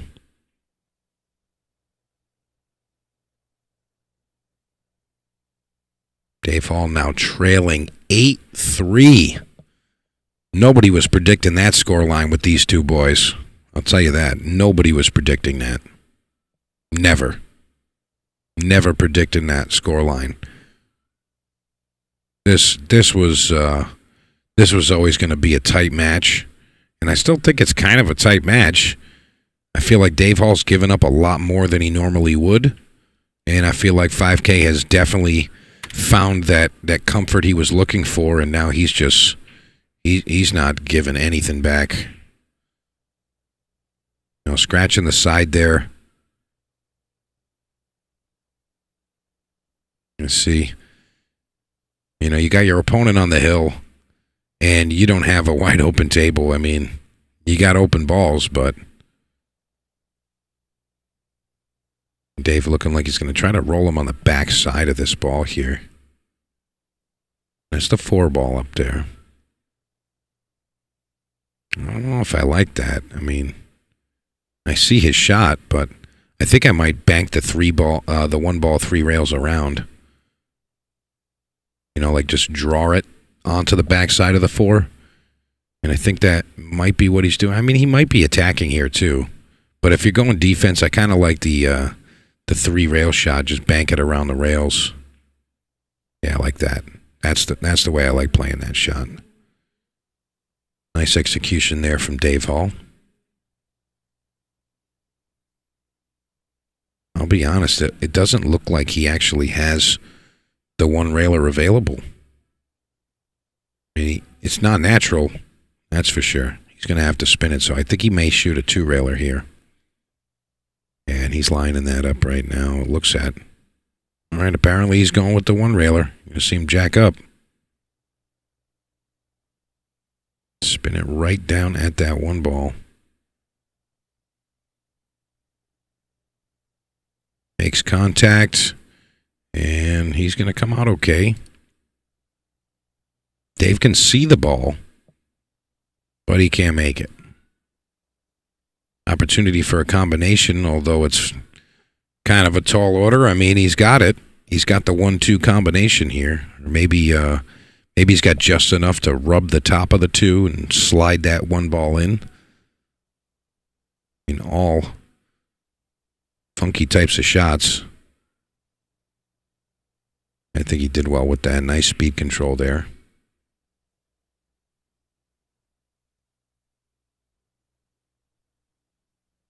$5K. See, now this pace right here, this pace that he's at right there with that kind of stalking look to him, that's what he's normally like. As his table mannerisms, that's the stuff that I'm used to seeing. And it seemed like right at the beginning of this match, 5K was really just kind of speed running, like the first 6 to 7 games. He was just like running through it, and I feel like he's kind of slowed to his normal pace, his normal comfort. As far as his pace and I mean, he's on the hill now, so I mean, maybe he's just like, all right, I'm out of the woods. I can go back to my normal stuff, I guess. But Ray had suggested earlier that he was perhaps thinking about, he still had some momentum from his previous match where he was up quite a bit, and then he ended up, making it a tighter match. His opponent kind of fired back at him and put him in a position where, he could have lost that. I think he was up, maybe 5 games or something, Ray said, and it ended up being a double hill match. That was Frank Wallach, another strong player in the room. He was here on day 2 last Ocean State in November.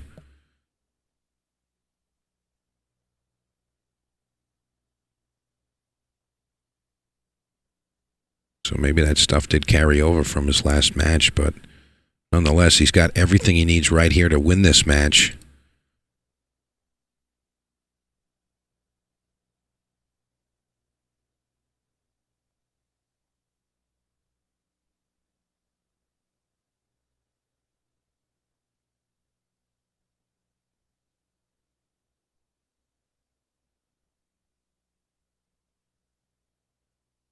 Little stretch.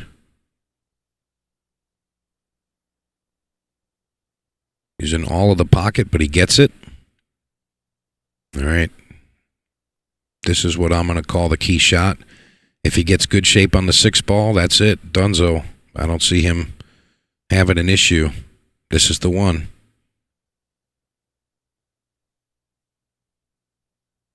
All that time getting there, and he kind of looked like he rushed through the process for that particular shot.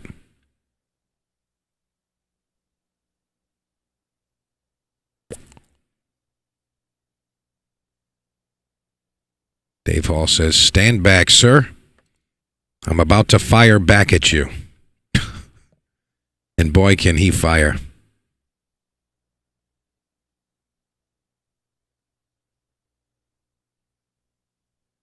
Just want to float this one forward just a bit. Nice shot there. A lot of players shoot this to the corner and draw back. Other players like to play this to the side. And Dave Hall says, well, I just get it done, Mike. That's what I do.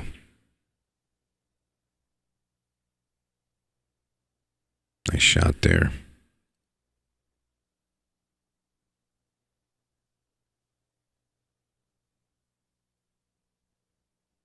All right, Dave Hall fires back. It's now 8-4. 5K still in the lead. And, you know, I don't even want to say this out loud, but I have to.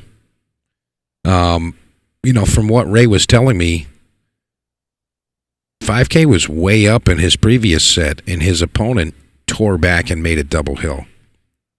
Is anybody open to the idea that that might happen now again? I mean, is it possible that Dave Hall just hits him with his high gear and just tears back 4 more games straight? And it's a tall order, absolutely. But Dave Hall, Hall of Famer, top talent. Is he firing this 9-ball? I'd like to see him play the combination here. Oh, don't float it. Don't float it. Oh, no. He gave him the game right here. He needed to fire that shot. If he was going to play that back, he needed to fire it. When you float it like that, you give the opportunity for this shot right here.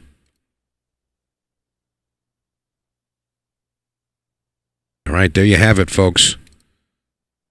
5K over Dave Hall. We'll be back with another match soon. Don't go too far.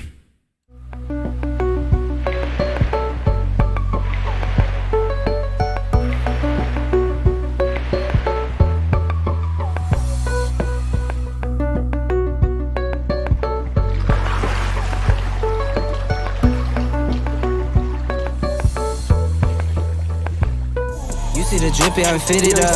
Hop in my car and a giddy up. Secure the bag, yeah, I get the bus. Pick it up, pick it up, pick it up. You see the drip, yeah, I'm fitted up. Hop in my car and a giddy up. Secure the bag, yeah, I get the bus. Pick it up, pick it up, pick it up.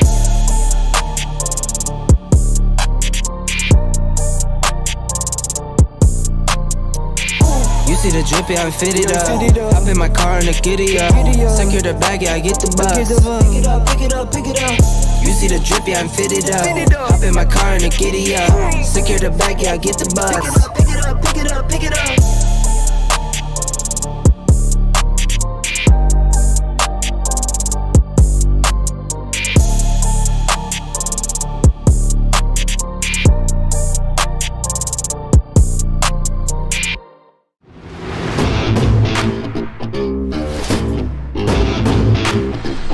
With 30-plus years of experience, 5 Star Mechanical is your source for professional plumbing and HVAC services in the Rhode Island area.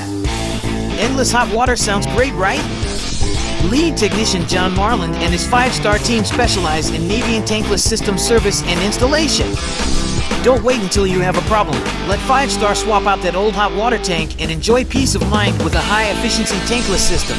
Your pro technician from 5 Star will provide nothing less than a clean and professional installation, and it's done correctly the first time on site.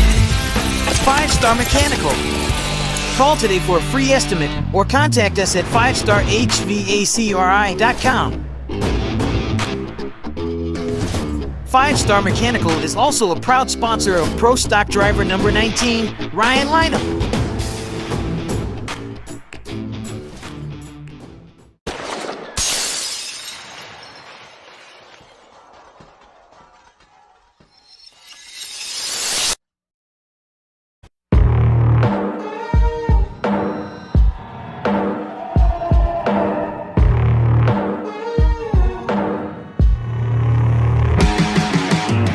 Got so much weight on my shoulders. Enough to knock me out, but I'm still holding the throne. You never know till it's over. So pretty it hurts. Just beware of the thorn.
McDermott Classic will deliver all-table live broadcasting and top-tier commentary from professionals like Jeremy Jones, Mike DeMarco, Scott Frost and Mark White.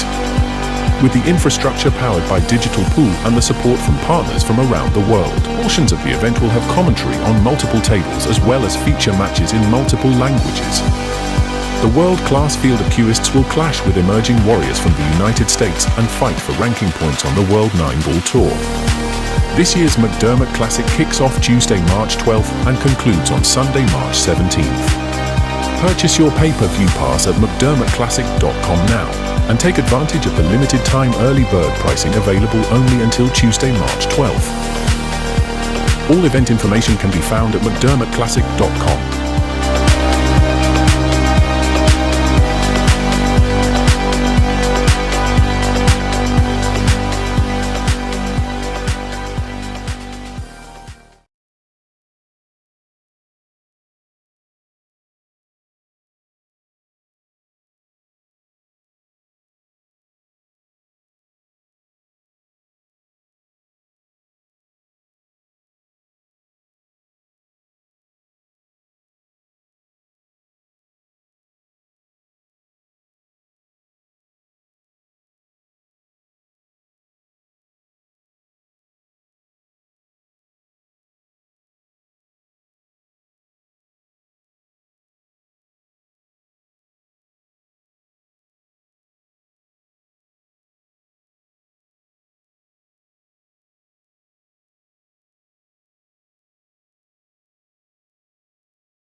see the drip, yeah, I'm fitted up.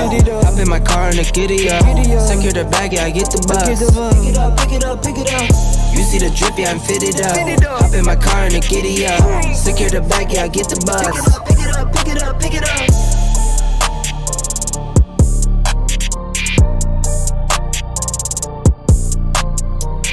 You see the drip, yeah, I'm fitted up. Hop in my car and a giddy up. Secure the bag, yeah, I get the bus. Pick it up, pick it up, pick it up. You see the drip, yeah, I'm fitted up. Hop in my car and a giddy up. Secure the bag, yeah, I get the bus. Pick it up, pick it up, pick it up.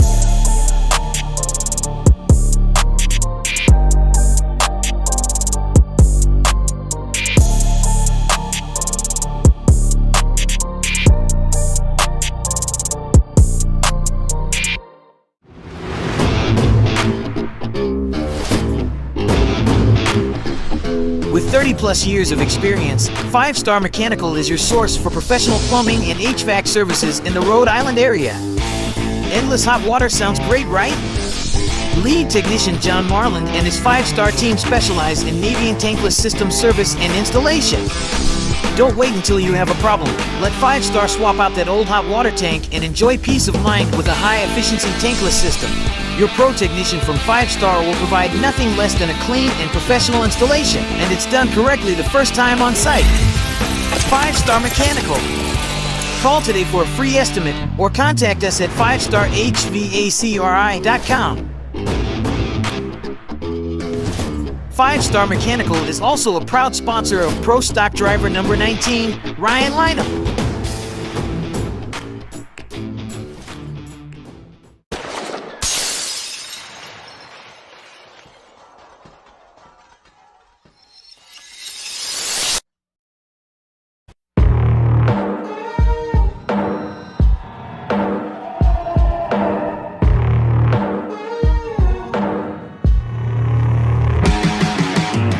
Got so much weight on my shoulders. Enough to knock me out, but I'm still holding the throne. You never know till it's over. So pretty it hurts. Just beware of a thorn.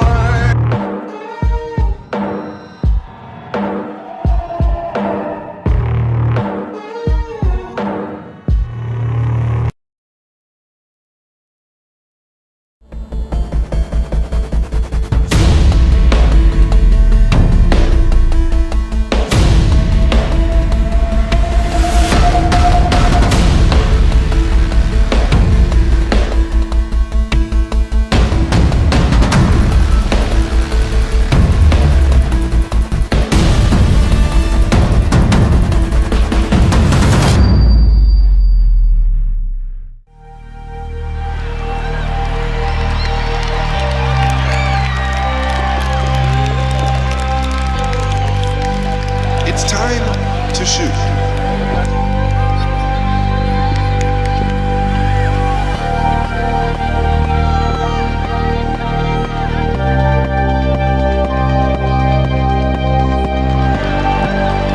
This looks good.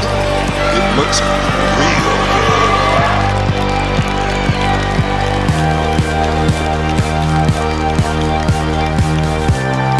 We are in for an absolute thriller.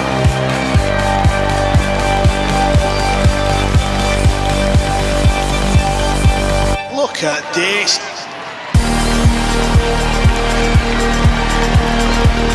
The McDermott Classic will deliver all-table live broadcasting and top-tier commentary from professionals like Jeremy Jones, Mike DeMarco, Scott Frost and Mark White. With the infrastructure powered by Digital Pool and the support from partners from around the world, portions of the event will have commentary on multiple tables as well as feature matches in multiple languages. The world-class field of cueists will clash with emerging warriors from the United States and fight for ranking points on the World 9-Ball Tour. This year's McDermott Classic kicks off Tuesday, March 12th and concludes on Sunday, March 17th.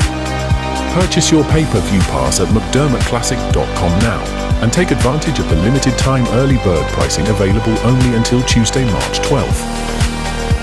All event information can be found at mcdermottclassic.com.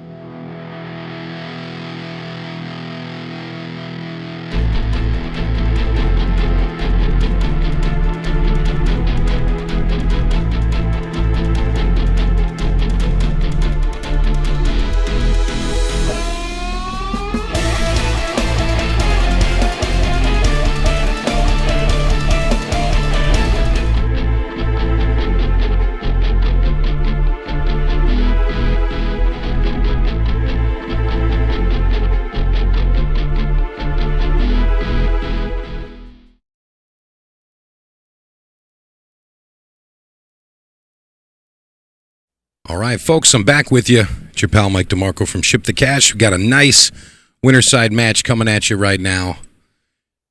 Please pardon the score there. That is not accurate. This is rack number 1 between these two players here. Two of our top seeds here.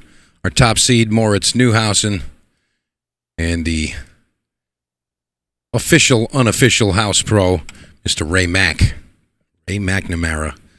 And this is a winner's side match. And I believe this is round 6, actually. So racing to 9 here. Of course, Ray Mack is the player that I believe we would say gets the most time at the table here at Snookers, especially this one right here. So comfort on this table. This is more than Ray's living room.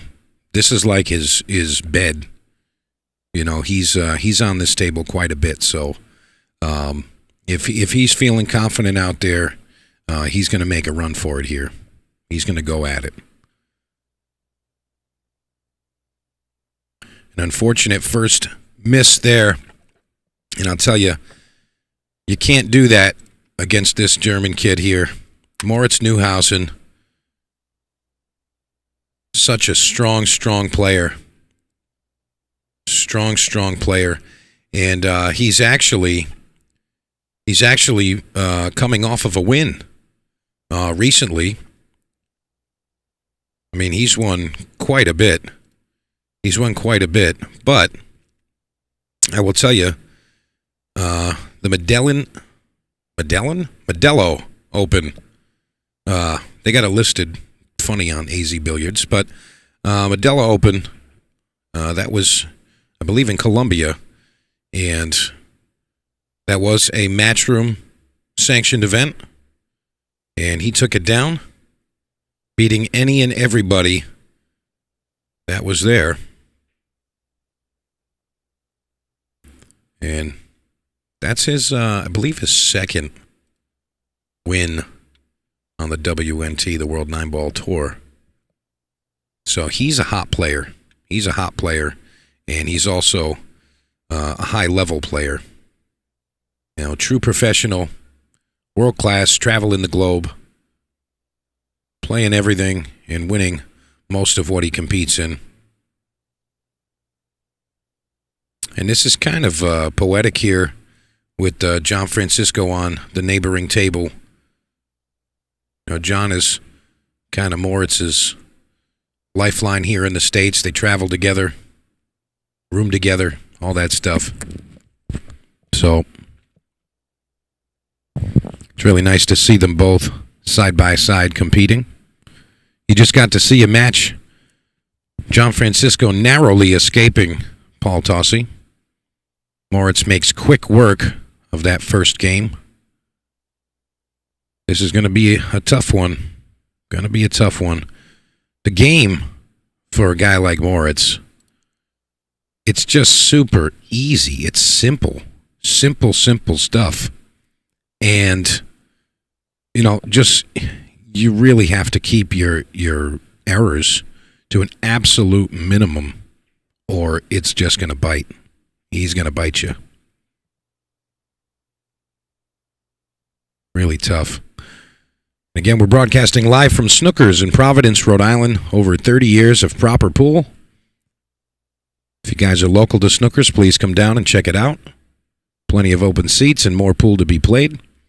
I want to thank 5-Star Mechanical, 5starhvacri.com. Specializing in the Navian tankless hot water systems. Endless hot water. Pretty good stuff there. All right, Moritz Neuhausen to the break. Let's see what he's got cooking for us. Look at that stance. I'll be making that ball in the side pocket. Dom Nice says ship to cash. That's right. And again, folks, if you're not subscribed, please hit the subscribe button so you can comment. Got to be able to comment. I want to thank Bob and Kerry Myers for your donation. Thank you so much. Appreciate that. Don't forget, if you want to donate, there's a pinned comment in the chat section. It's also in the description of the video, and it has all of the options to donate. I am going to give away some cool stuff to those that donate. Do some drawings on Tuesday night. So if you want to support free streaming and what we got going on, really appreciate that. And plus, you can win some cool stuff. And got some nice things in the kitty. I'm sure you'll be happy with what we give away. Tim Machado, that's right. Moritz works quick. You are not kidding. Like I said, the game is like super simplified for, his level of play. He doesn't have to really figure things out. He just has to kind of assess what he's going to do and then execute it. The execution is just going to happen. You see Moritz trying to take on this one ball. I don't know if he's trying to play defense or if he's going rail first to pocket it. Yeah, he was trying to make that ball.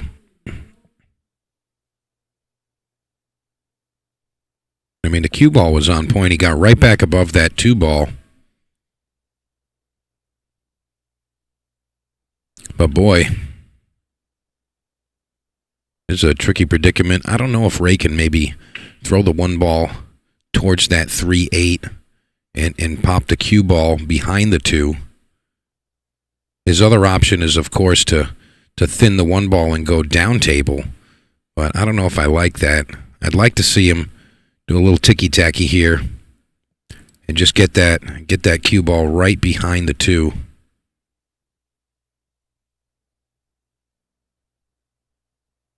And that'll be okay.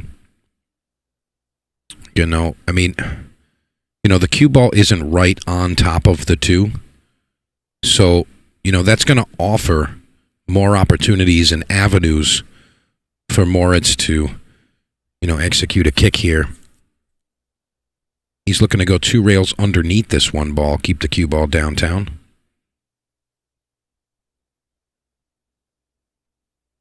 And I think he did pretty good there. A little fortunate with the 8 ending up between them, but the thought process was there.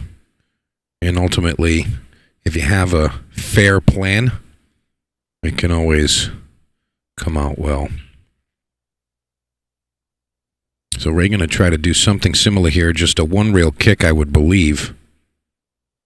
It looks like he's almost shooting at it, but it doesn't look like he can shoot this. But he's going to want to shoot it, kick it by the 2 ball and keep the cue ball uptown. Oh, boy. That was quite deceiving there. Looked like the 8 ball was right in front of it, but apparently he had the whole ball. So now he's off to the races.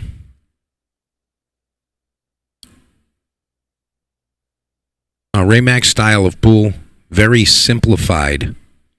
Likes to play natural lines and angles. Of course, he can work the cue ball if he needs to, but he does not usually go that route. He doesn't want to super stroke the shots. He just plays natural position. Little draw here, fall on this line. Little follow here, fall on this line. I think he might have overdrawn that just a hair. It might be okay. Yeah, from this perspective here, we can see that he does have an angle to go down table for that 6 ball on the bottom rail. Dallas Welch, there is no online bracket for this event. If you want to see the opening draw, I did post it on my personal page on Facebook. Mike DeMarco on Facebook. You can go there and just see that stuff. But there is no online bracket for the tournament.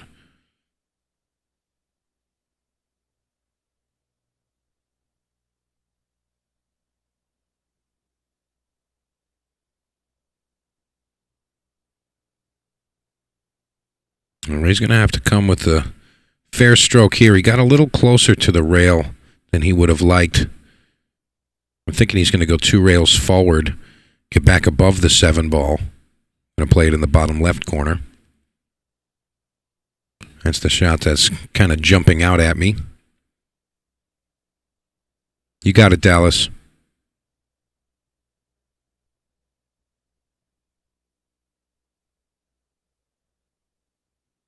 And it was a little bit too flat there.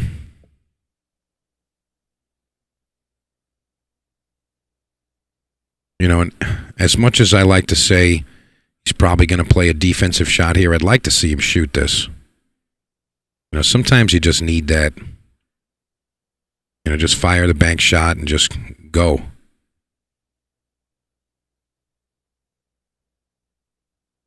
And he's going to leave contact on this 7. He's got an avenue right between the 8 and the 9 to get to this 7. He may have to kick underneath it, but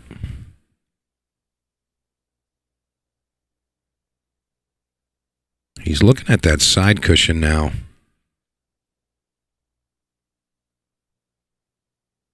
I think he's just going to play the kick and stick unless he can hit the ball square on.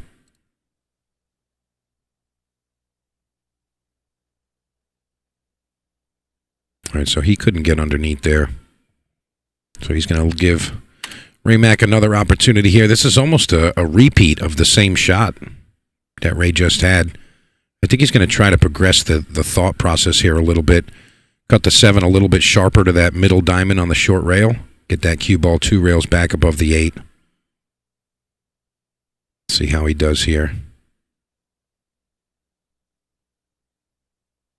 And I think he did a little bit better this time. He gets that distance. And, I mean, he technically had a practice shot at the same idea there, so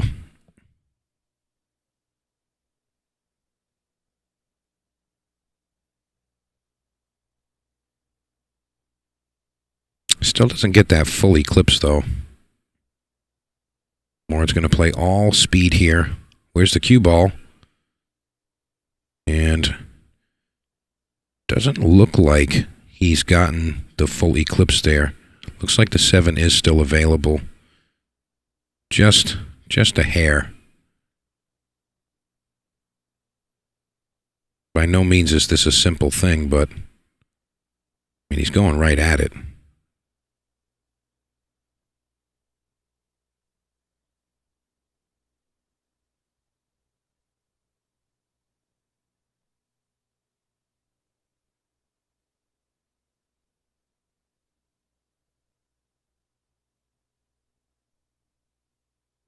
Nice execution there. Ray playing the speed. Even more, it's this tough one here. If you haven't hit the share button, please do. Again, we haven't broadcasted through YouTube very often, but I will tell you, it's seeming like we're going to have to go in that direction at least right now. Facebook was not cooperating earlier, and doesn't look like we're going to go that way if that's going to continue to happen. So I urge you to hit that subscribe button. Doesn't cost anything, and that'll just give you all the notifications, and you'll be able to comment on the chat there.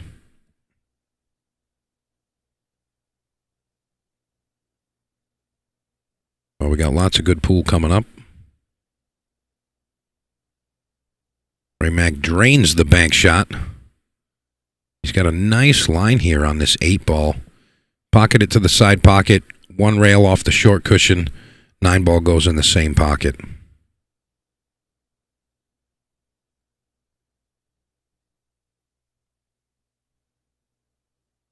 You know, he's a little bit uncomfortable with the pocket being right where his bridge hand wants to be. So, I mean, he's just going to have to make sure that his hand is comfortable. You know, having just a slightly awkward bridge could impede your ability to execute, you know, the way that you want to. You know, just getting that cue stick to just glide through your hand and execute nicely. And Ray-Mac able to make that happen.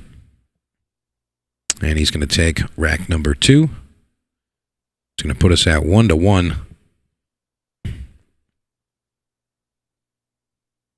All right, if you do have the chat up and you are able to comment, please, I'd like to know Who are you liking here? You got to see 2 games. They split them. What are you thinking here? Who's winning this match? What's the score going to be? I love predictions. Love to hear the predictions.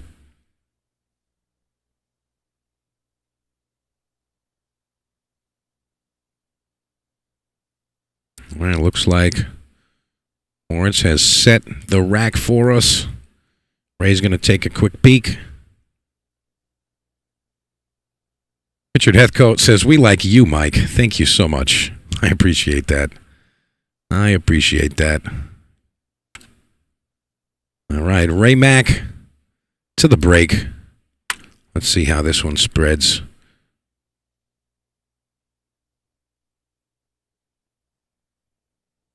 Wing ball flies in. Cue ball almost goes in. 2 ball to the side pocket, so he's got 2 balls down. And he doesn't have an open pocket for the 1 ball. He has an open shot at it.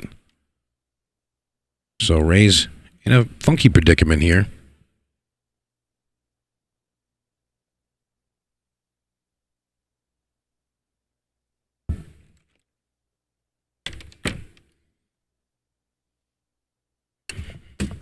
I mean, he's definitely going to be looking to play defense. I don't think he's the type of player to ever really take a wild shot. You know, like firing a bank 9 million miles an hour, hoping that it falls. But, I mean, you never know. If you're feeling it, you're feeling it.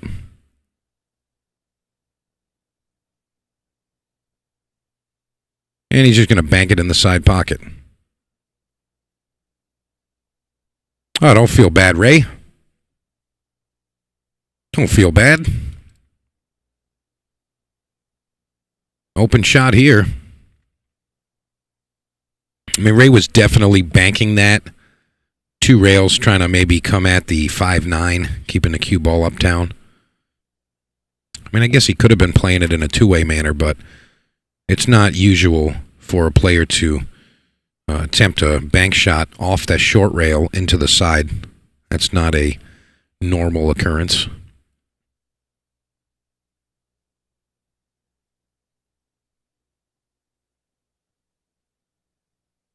Don't forget, we got the McDermott Classic coming up, and that's going to be top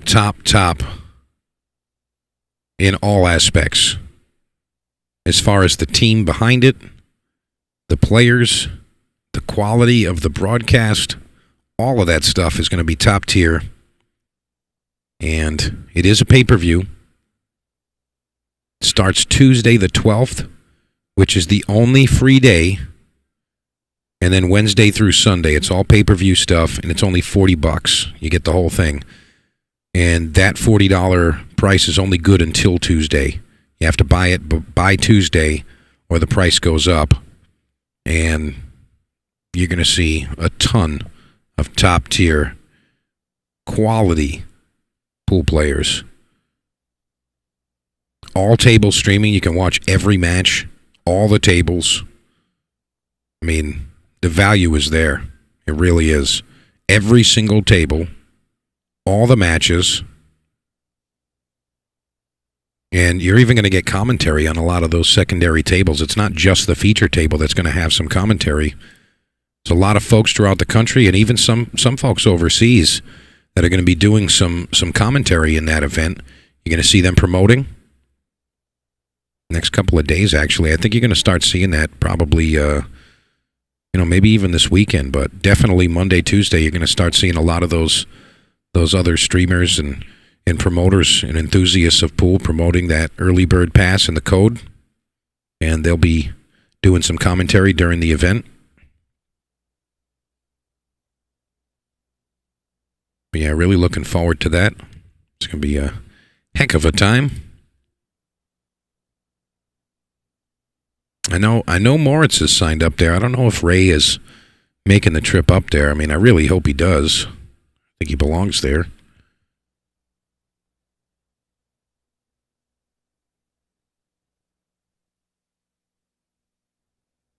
You see that determined look on Ray's face. When Ray truly wants something in this game, he can get it. He can get it.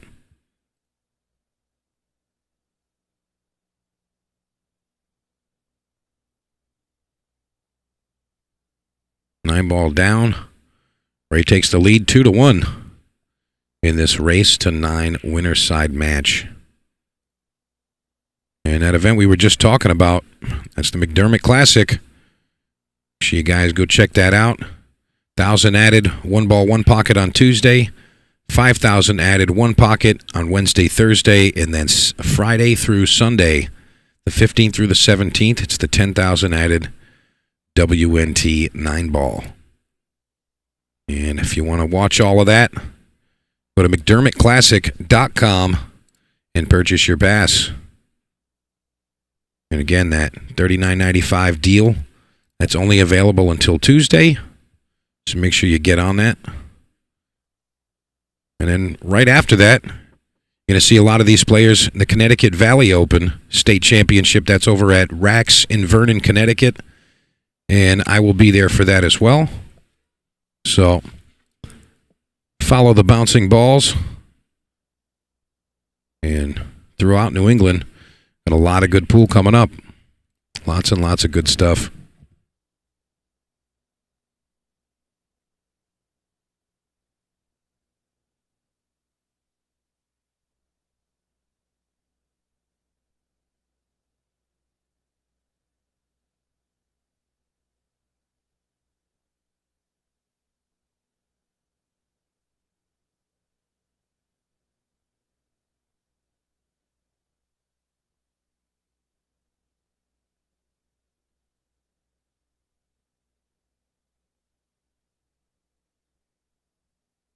Pardon my brief radio silence there. I was informed that we had a technical issue out on the floor. So, took care of it. All square. All right, Ray Mack leading 2-1. And he's got a open shot here at the 1. 2 in the 4. A little bit tricky here. Ray's swinging.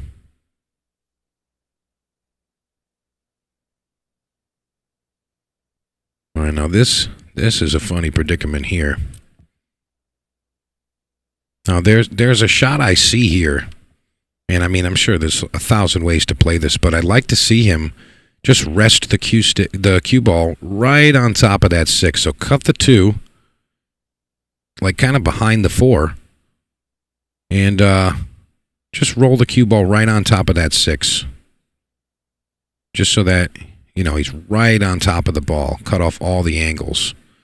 See, I mean, that's okay.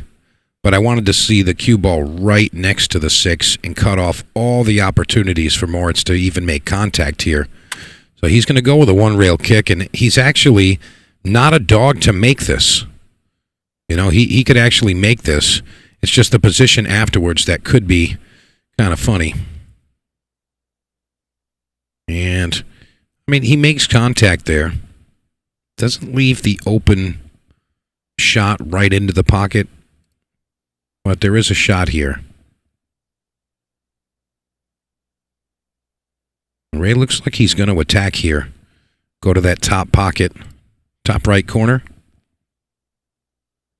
I mean, it's a little deceiving looking here. It looks like it doesn't go by the 6. We've seen a few times already that things are very deceiving on camera.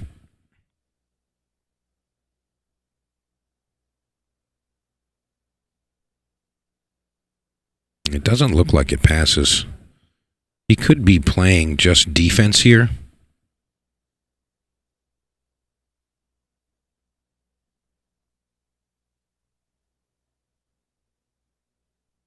Kind of see a little bit more from this angle. It does look like it may squeeze by that 6, so if it can, he's probably going to attack. Nice shot there. Great execution.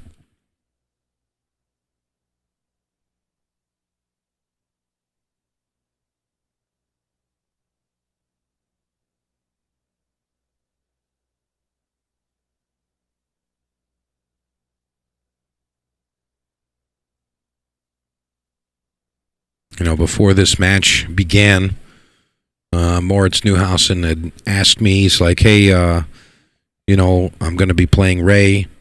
what's his story? Like, he's a good player, right? I've heard about him. He's a good player, right? I said, yes. And I also said that, he's very comfortable here. This is his table. This is Ray's table more than anyone's.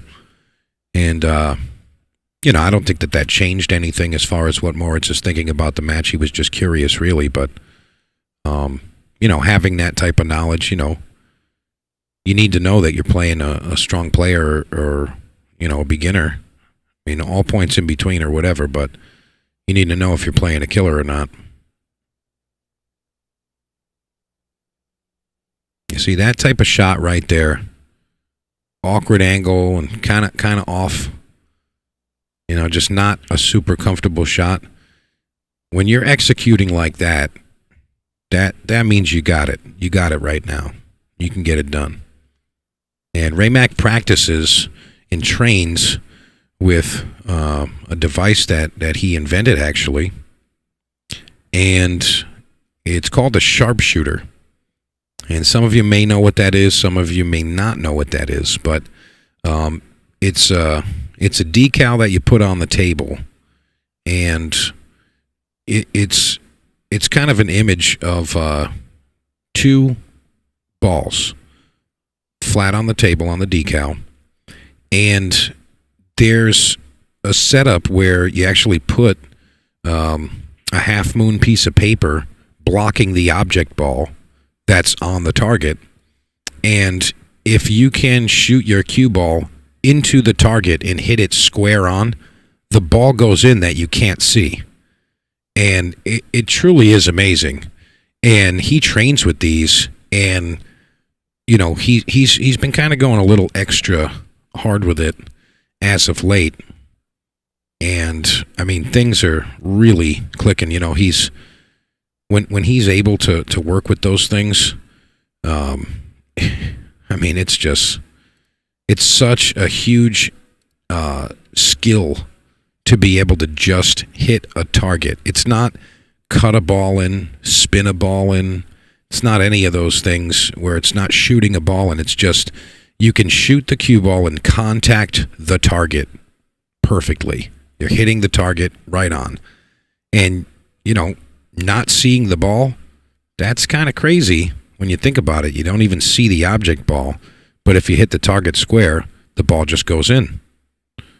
And, I'm kind of seeing that in his game, these last couple of weeks where, he's like, hey, Mike, I've been working on with the targets a lot lately, the sharpshooter targets, and, it's really, really showing some improvement here.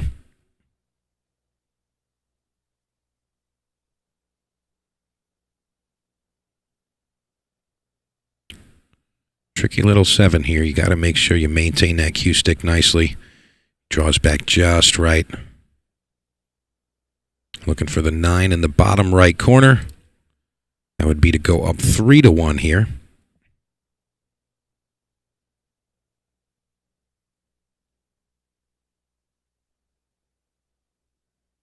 And he nails it. Moritz Neuhausen trailing 3-1.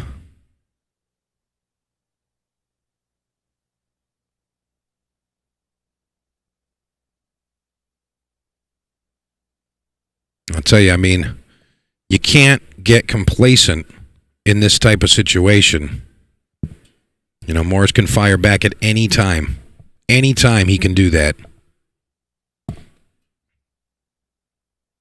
And Moritz is definitely the type of player that can put a package together and put you in the seat.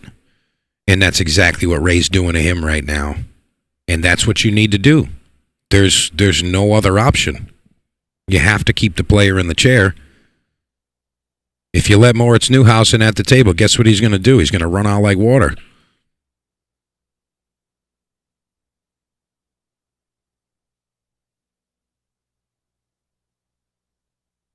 One ball goes in the side pocket. Wing ball falls. No wing ball. Ball goes to the side pocket, though. Still a little funny here with the 2 ball, but he's got a place to hide. If he can get this to the top rail, and bend that cue ball 2 rails to bump the bottom side of the 9. Just like that. Hey, how about that? He wanted to hit that a little bit more to kind of open that up. But for the most part, that was exactly what you're supposed to do there. Great execution by Ray Mack, and he's definitely got the speed down right now.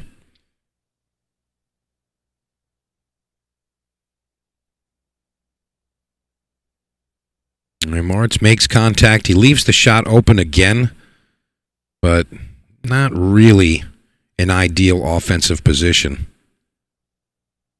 And I actually don't mind Ray playing the similar shot here, but he's got to be mindful of where the 2 ball ends up. He can't just kind of hit it into no man's land and maybe even make it. You know, he needs to make sure he knows exactly where it's going to end up, and he's going to leave it open. I mean, he leaves it tricky with it that close to the bottom rail, but we're talking about a world-class player here, and the last thing you want to do is leave him an open shot. That's the last thing you want to see.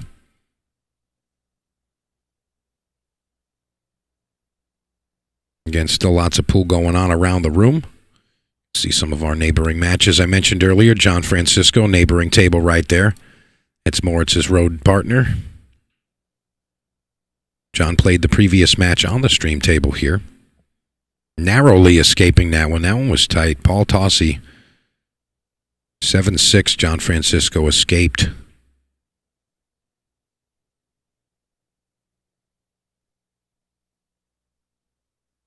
And Moritz is going to find a little bit of fortune with the miss on the 2.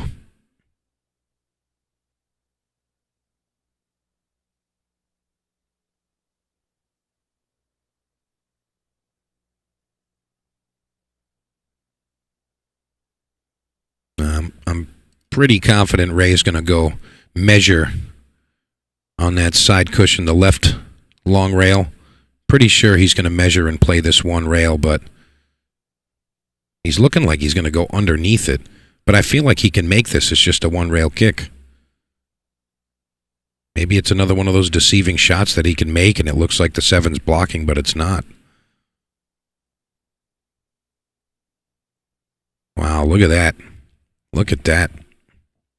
Great execution there. Moritz giving some props. Acknowledgement.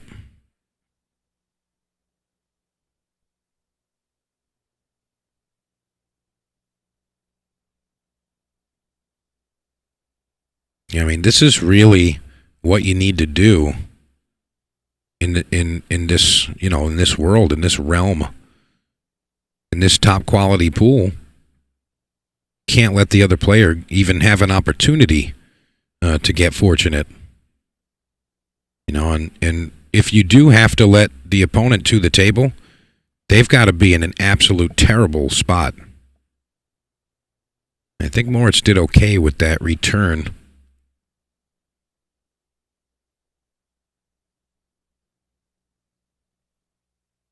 Now, this one's definitely tricky because there's not a lot of traffic on the bottom side of the table. So not a lot of places to hide. And he's going to envision where he wants to contact this 2 ball.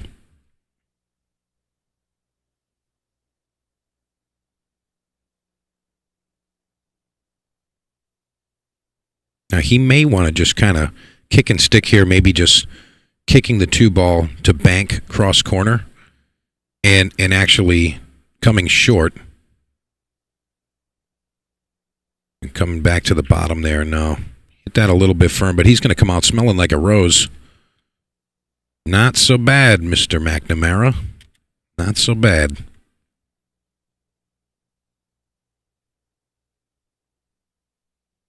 DJ Roman, Moritz pool etiquette. Maybe etiquette. Moritz pool etiquette is world class. Yeah, it is. Yeah, it is. Moritz is a super polite young man. High-class pool player and high-class human.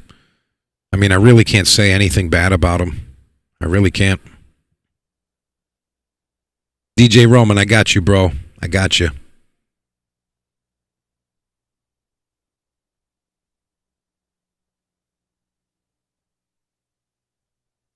And again, folks, if you haven't hit the subscribe button, it's free.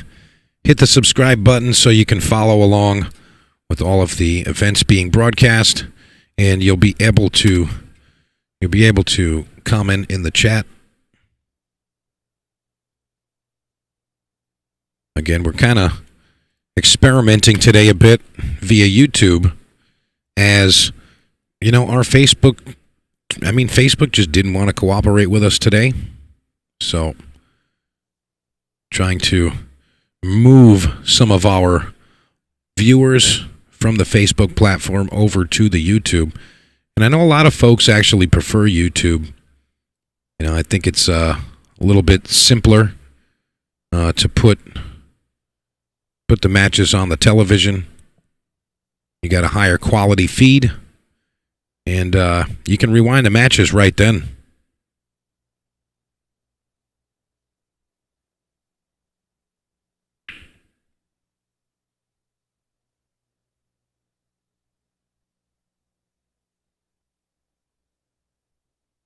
We see our friend Mr. Mike Renshaw calling the shots. He said, that's a good shot. And it's also legal. Ray Mack looking to kick here. Wants to hit that second cushion. It's going to send his cue ball away.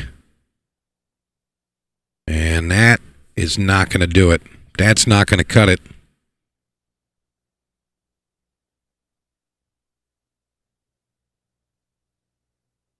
All right, Moritz Newhausen now. Open shot opportunity. Really needs to come with it here.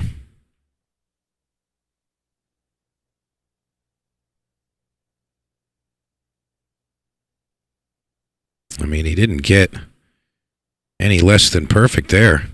I mean, that was pretty strong. Not sure what he's thinking about that 8-9 situation.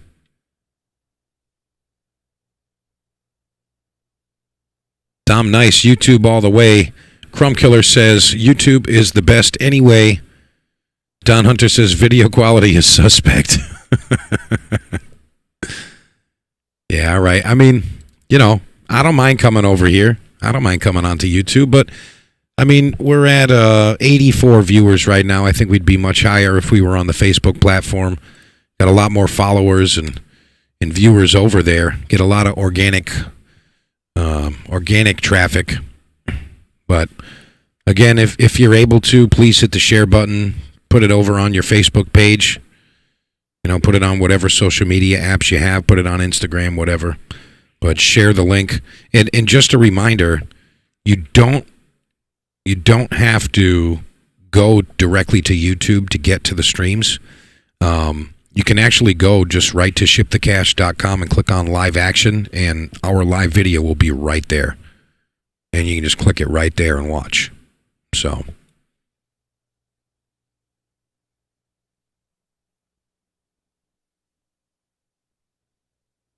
Yeah, Crumb Killer, I know who you are.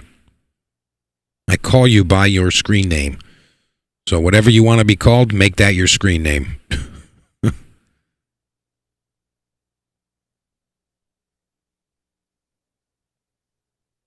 Dom Nice, thank you. Yeah. No ads on the big screen TV. That's pretty strong, yeah.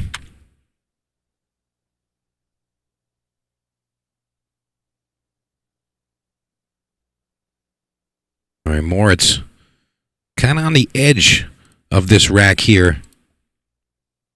You know, he's just barely hanging on. And how about those shots right there? No, that's right. We don't make anybody do drug testing and pee in a cup, and they can wear any socks they want this weekend. I hope you guys saw that post on the Facebook. Yeah, Tim Machado, absolutely sick out there from Moritz Newhausen.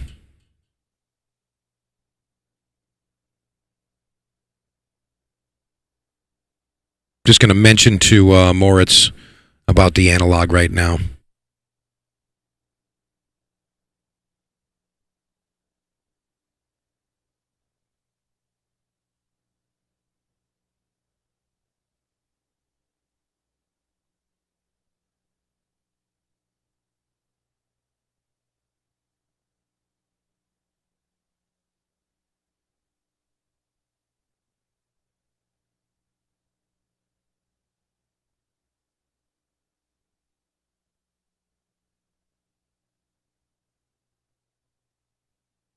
All right, just wanted to help him out with that.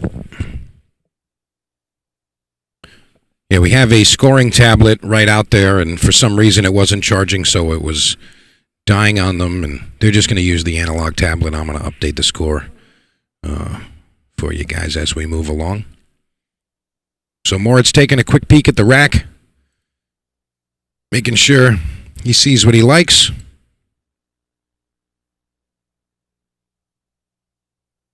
It looks pretty good. Look how square he is on this. See a nice square cue ball. And that's going to be a dry break. Dry break for Moritz.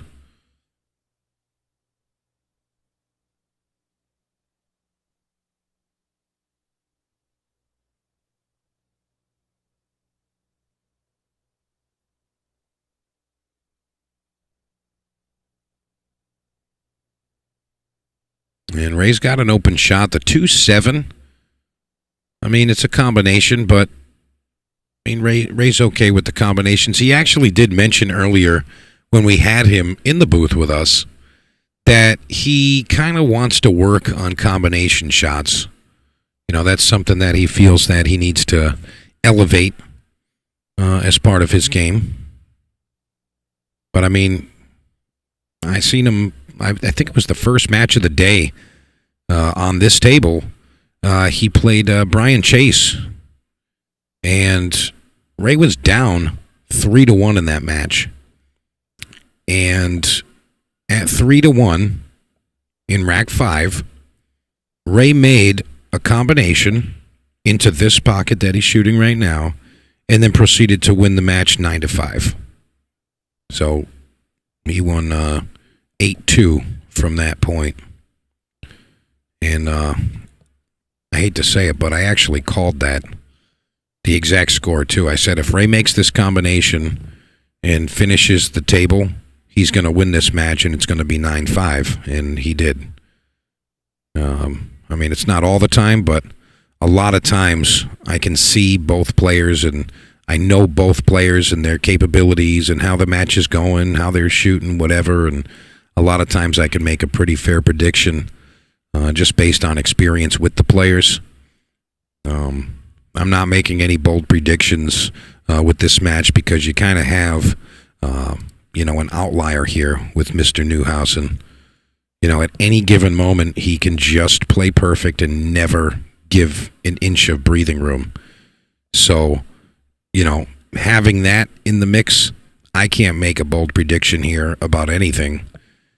Just because he's the outlier in the field, really, in my opinion. I mean, there's a lot of strong players, don't get me wrong, but Moritz is kind of the outlier.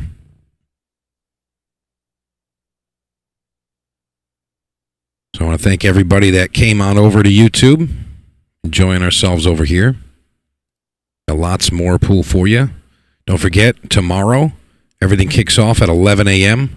tomorrow, so make sure you come down. I mean, you can come to the room. That's the best. Come into the room and come watch the pool in person. You can eat some great food at Snookers and just, pull up a chair and watch some pool all day. It's awesome. But if you can't make it down, we're going to be right back here again.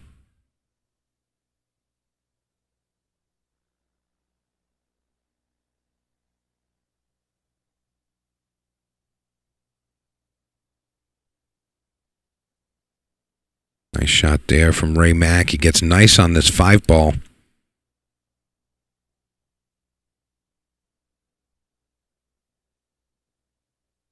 I'd like to see him go all the way through this. I don't want to see him baby this and try to hold the cue ball right there. I want to see him shoot this ball 2 rails and out back towards the 6-ball. Hit that bottom rail, hit the left long rail, back towards the 6. Show some comfort on the table. Let the ball move. I don't want to see a slow hit here. And all right, that's okay. Good line.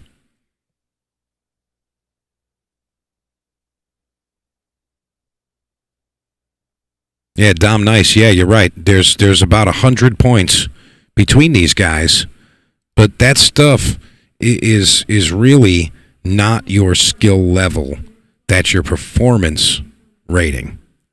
And I think a lot of times that gets confusing. And, of course, yeah, this guy is a high-level player. He's got a higher rating. I get that. It's the performance stuff. But it doesn't mean that one player is not capable of another, like another thing. It's not like they're not capable of playing at the same level at any given moment or at any given set, any given moment in a tournament, whatever. It's tough. It's tough to really look at that, but you're right. There's 100 points between these two, and it's got to show up right now. Though, if these guys played sets, 100 times, I'm sure Moritz is going to be the favored player there. That's just how that's going to go. But it's one set right now, race to 9, one time on this table, and it's anybody's game. Anybody's game. A lot of times when we talk about what the difficulty level of the game is, like this is race to 9, 9-ball, opponent racks on this particular table. The difficulty level of this type of game isn't so difficult that you're going to see this massive difference there. You know what I mean? Like, it's 9-ball. It's a wild kind of game. It's a lucky kind of game. You can throw in the factors about comfort on the table and things like that. We've talked about that a bit. But really, it's just, you're going to only notice the difference of skill level in two players when the difficulty level of the game is high also. That's when you really notice it. Like, for example, if we took these two players, Ray Mack and Moritz Neuhausen, right, and we put them on a 6-foot table with 5-inch pockets, who do you like? Like, how the heck are you going to even make a wager there? You can't. You don't know what the hell's going to happen. One player's just never going to miss. It's like, oh, they got to the table first, and that's it. Now they're just going to run out forever. You got to look for, like, unlucky things and lucky things and whatever, and I mean, it's just different, so I do think that, the comfort for Ray on this particular table is a little bit more of a factor in this match than others, only because there's a significant amount of comfort on the table. It's not just he plays here on a weekly basis or something. I mean, he's pretty much on the table every day. He knows the table well. And, I'm not saying that Moritz can't get comfortable on this table, but, Ray's surroundings and everything feels really good to him, so. And I do think that is going to be a little bit more of a factor in this particular matchup. I mean, right now, Ray's leading 4-2. But again, you got to stay foot on the gas. Got to keep it there. Is this one going to leak out? No, it's not. Very nicely executed shot there. Now, aside from a jump shot, Ray's got a one-rail opportunity to the right long rail. He's really close to the 6-ball there. And it's tough to tell if he can actually go to that top rail without moving the 6-ball. I know the 7 is blocking, but if we go to the overhead here, you can see the path I'm talking about to that top long rail. You see Ray's going to go over there and just kind of take a look at it, see what he's got available. And he's going to take a measurement here, it looks. That's where he wants to go. And you can see Ray really just making sure he knows what he wants to do here. He's picked his aiming point. We're going to see if he can execute here. 6 balls impeding his stroke just a little bit, and he does have to manipulate the cue ball a little. Doesn't get enough spin there. Now, fortunate for Ray, the 3-ball doesn't go in either of the bottom 2 corners. And that does change this rack a little bit. But, I mean, a player like Moritz, he might just say, I mean, I'll just play the combination, or I might just get right underneath it and shoot it somewhere else. But that's really the only positive that Ray can take out of that. that shot there. You see Marge showing a little bit of haste and pep in his step. He wants to get a point up like yesterday.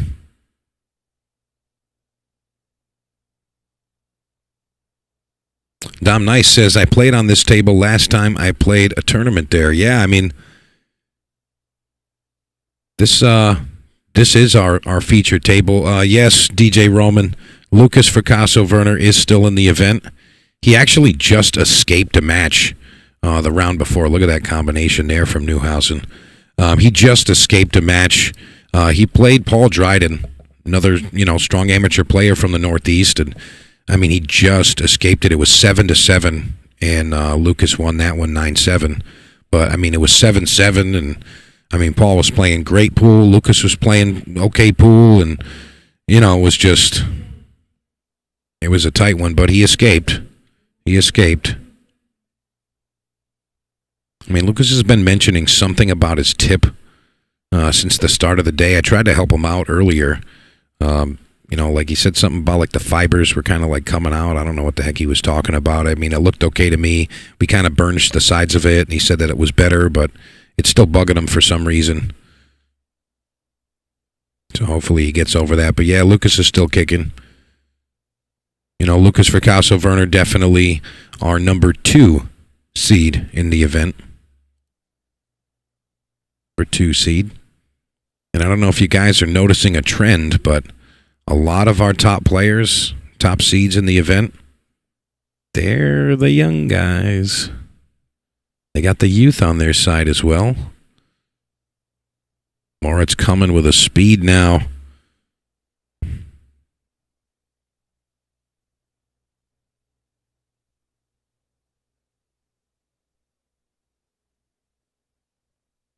Eight, 9 in the same pocket. Hits it well. Runs it through. And there it is. 4-3 now. Raymack still leading. Still leading. I mean, this is going to be tough. This is going to be tough. I mean, Raymack is doing what he can do. But again, I mean, this is going to be tough to maintain. He's got to keep Moritz off the table entirely. Needs to keep him off the table entirely. Can't even let him kick. You just got to run out. Get him out of there. And again, we are at Snookers in Providence, Rhode Island. Over 30 years of proper pool.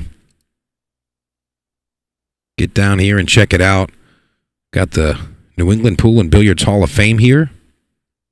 You can see in some of the background shots here. Those plaques on the wall. A lot of history in this place. And this isn't the original location of Snookers. They were on Clifford Street previously. And been here 13 years. 14 years. 14 years they've been at this location. But tons and tons of history behind the Snookers name. And a lot of nostalgia in this room for both, residents and pool enthusiasts.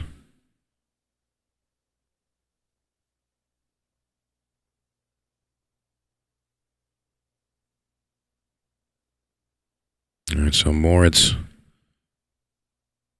has made a decision. I think he may be going with the kick and stick here. Wants to hit that one ball right into that spot right between the 5 ball and the left long rail, right above the side pocket. Oh no, he was cutting at it? That's interesting. I didn't think he was going at it like that. I mean, fair enough. He's got the 5 ball as a blocker. I think the 5 ball's far enough away where I don't think Ray's going to attempt a jump shot here. The cue ball's probably just going to jump off the table, landing after the 5 ball like that. I think maybe he just has to come with either a kick or a masse shot here to come out okay. I mean, the 1 ball is pretty deep in there. Like it's not against the cushion, like where it can jaw. So like if Ray can contact that left long rail right before the one, I believe it'll still fall. Doesn't look like it's sitting on the face of that rail, so I do believe that he can make this happen. It looks like he's eyeing up a 2-rail kick. I really like the idea of that, but I also kind of like being able to see your target and not shooting a blind shot like this. I like him just looking at the 1 ball and kind of massaying right around that 5 ball. I feel like it's a big enough target, and especially if you can see it. Now right here, he's going to just narrowly avoid that 6 ball, and he's got to let it open up into it. Yeah, that was always going to be a tough one. Good swing, but no potatoes. Is that a thing? All right, Mr. Newhausen looking to get another point up and tie this match at 4. He's got everything he needs here. I don't see any problems, really. It's all just execution here. He's going to come on the left side of the 3 ball.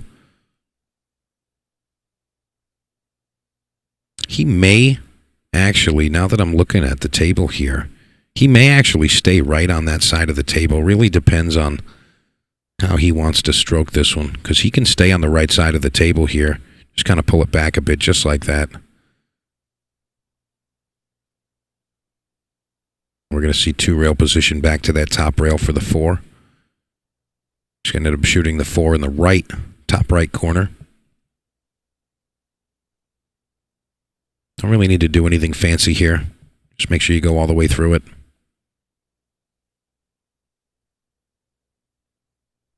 It looks like Moritz got the speed now, so if he's got the speed of this table down, Ray Mac's in trouble.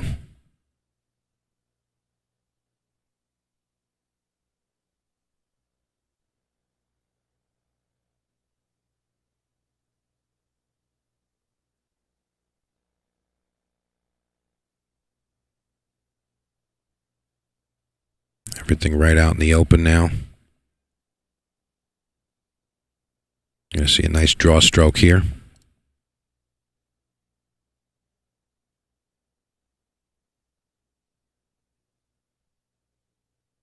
Nice control there. A little straight, but definitely manageable.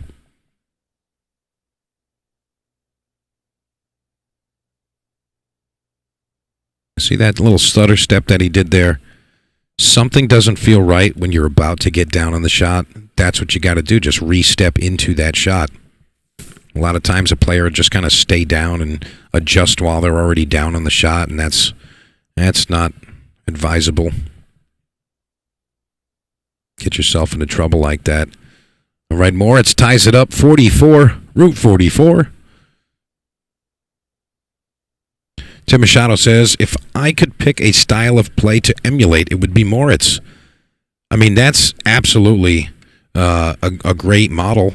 You know, he's a great model for fundamentals and amongst other things. But, I mean, to be honest, you know, I quote him a lot because, you know, he was a mentor of mine, you know, for a while there. Tom D'Alfonso, Shorty. I love you, Tommy, if you're out there. Miss you, bro. You know, he used to tell me that, you know, that's something that, you know, if you're an aspiring amateur player, you're coming up in the game, like, that's actually something to do, is to kind of emulate a player. Like, if you see a style, you're like, you know what? That's my style of pool. That's what I want to look like. He's like, pick a top professional that you like their style and literally imitate it. And it totally works. It's like, totally going to help. Like, think about it. If you're trying to be a singer and you try to sound like a certain singer, you want to sing that style, I mean, we try to imitate them. That's what we do, right?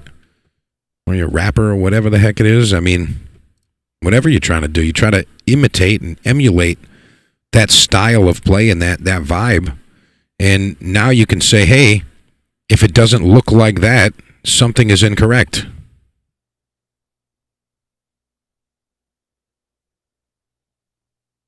All right, Moritz doesn't look like he's thrilled about the rack there. I mean, he's a guy that I don't think he's going to ask for re-racks. But, to be honest, if he did, Ray would have no issue. Ray's just going to say, yeah, sure, you got it. You can see just a little bit of frustration there. And I know Moritz is trying to kind of not be confrontational about the rack, and Ray's not giving him a bad rack intentionally or anything. If something's not sitting right or whatever, I mean, Ray'd have no issue asking to, he'd have no issue if Moritz asked, like, hey, can you try to get this a little better? No issue there at all. But, it's kind of the nature of the game, the format, rather. It's just kind of how it is when you're playing a rack for your opponent with a triangle rack. It's going to be a lot more inconsistent and kind of trivial. And, some players like that. Some players don't like that. But nonetheless, that's what we're doing.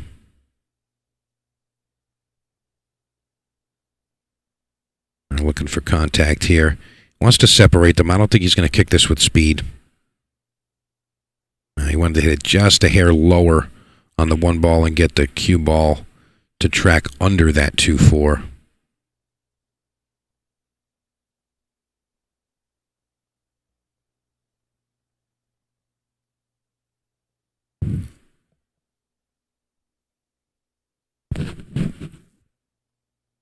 I see Mr. Francisco still rocking on the neighboring table.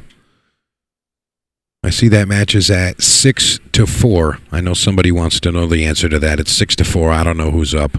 I think John's up. Pretty sure.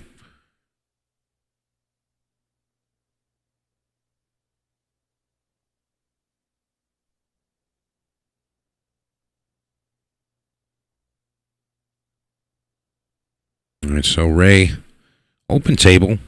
I mean, there's a couple of maneuvers you have to make here, but nothing really out of the ordinary. Standard shots.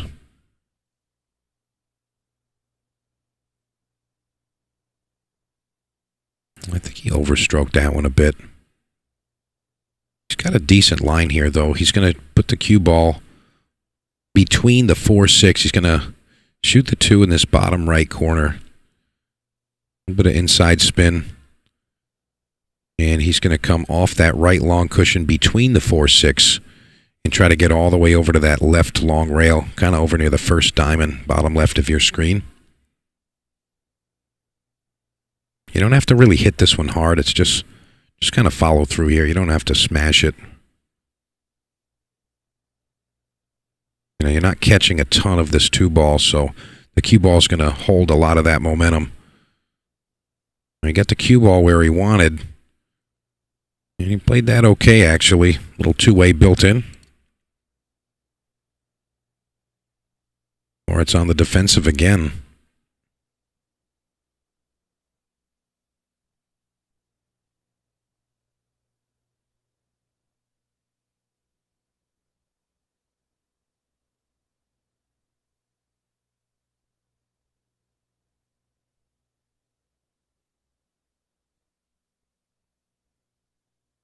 Little reset here.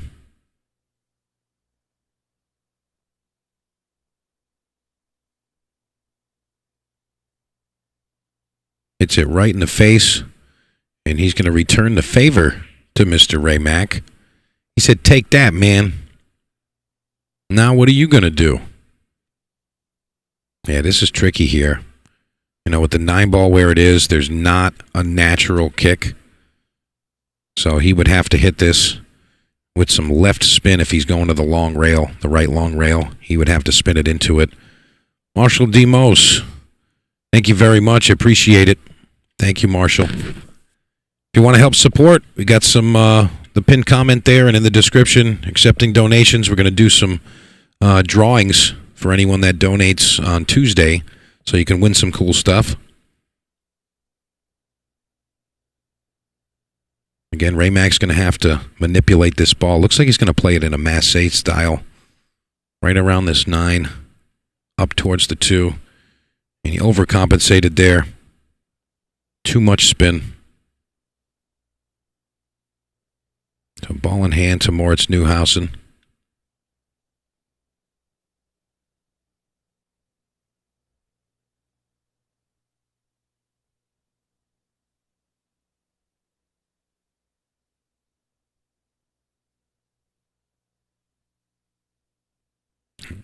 He was attempting a draw stroke there.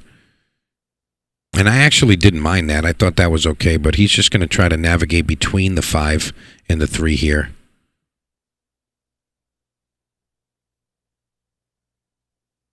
Just like that. And I know he didn't want to end up straight. You can see he's kind of dragging his feet saying, come on, man. All that to end up straight. To be honest, though, it might be to our advantage, because we'll probably get to see a nice stroke here. He's going to draw straight back into the long rail. Bottom right-hand spin. It's going to come straight back into that long rail and then twist and go all the way up, kind of hit the rail right between the 4 and the side pocket. Go right between there and get above it right near the 6 ball. And he's going, he's going, he's going. And he gets it to the side pocket. Nice shot. Nice shot.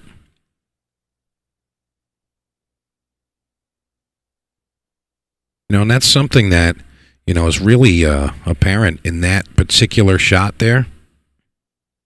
And it was something really noticeable there, where when you get in a bad situation, or not what you were looking for, I guess is what I'd rather say, you know, you don't have to look at it as a terrible thing. You know, if you know what you're supposed to do there, then you just make it happen. And you see the shot that he had to come with there. You know, the draw and spin up table off the long rail. That's a shot that comes up a lot. And most amateur players, you know, they'll shoot a shot like that. They know the shot. But a lot of times they'll just overhit it by a lot. And that's kind of putting the shot on a pedestal, if you know what I mean, boys and girls. You know, you're thinking that it's more difficult than it actually is. And you saw the nice controlled stroke there of a professional.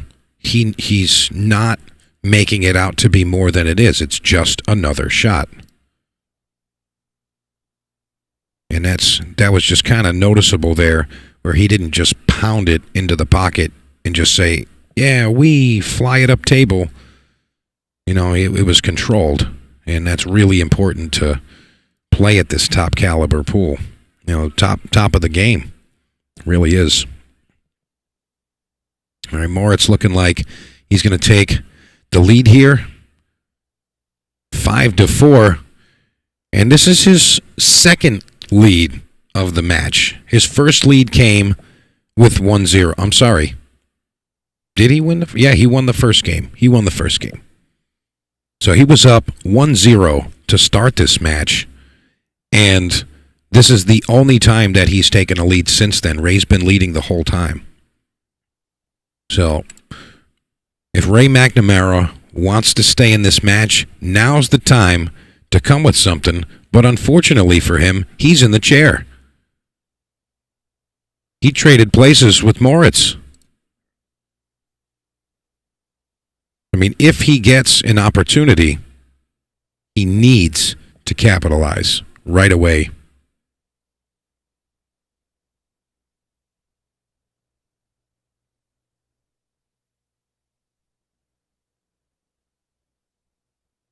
All right, so successful break. Not a wide open table. I mean, everything's there, I guess. I guess the opening shot here is really the key. He doesn't have a ton of angle to work with. I mean, he can pocket the 1 ball. I mean, call me crazy, but he might actually be able to draw this right between the 4 and the 9 and come straight back to the short rail. And he does. He does. Nice shot. You know, a lot of times the angles are deceiving from this particular vantage point. You know, sometimes you can tell what's going on, But most of the time, even with 1,000 camera views, you don't know what's available unless you're down on the shot. Like literally down the line of that cue stick. Moritz looking like he's going to make quick work of this rack. I don't see any issues from this point. I mean, perhaps if he gets a funky angle on the 6 ball, that could be a little troublesome, but I don't think there's going to be really any issues here. Yeah, Moritz is starting to flex a little bit. You know, he didn't want to end up on this angle. Tell you that. Going to go to the top rail now and try to bend back towards that side rail. And it bit him. You can see the frustration. You can see a bit of frustration there.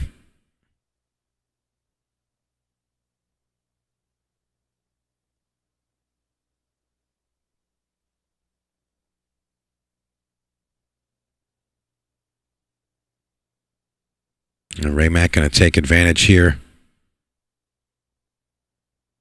Big shots right here. Big shots. I don't think he's going to attempt to move the 6. But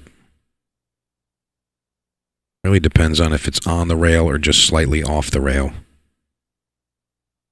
And he didn't want to hit the 6 ball. He wanted to just barely miss that.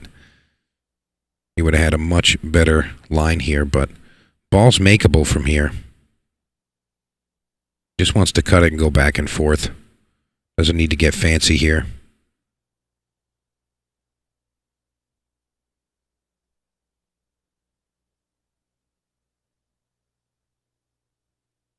Oh, apparently we have a wired combination.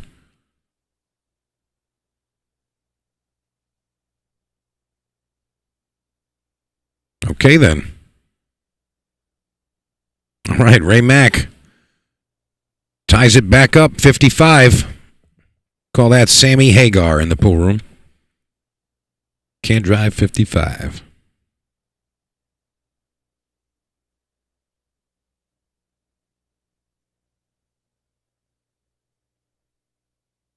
Moritz always doing his best to rack those balls.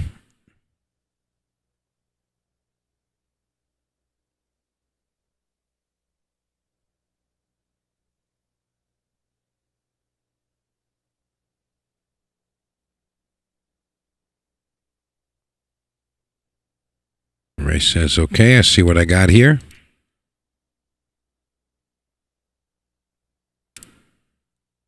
Let's see how his break is looking.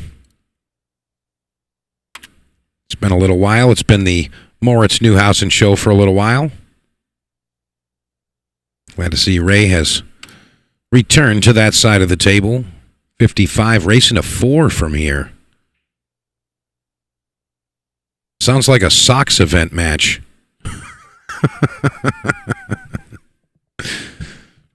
They're going to start calling those races to 4 tournaments the Sox Open. Going to have the dress code available for everybody. I mean, I do think that there should be dress codes, but some of the stuff's crazy. Racing a 4. Moritz going to have to push out here.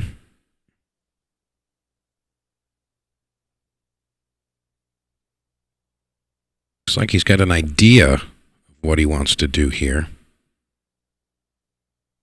I think he just wants to leave a long cut here.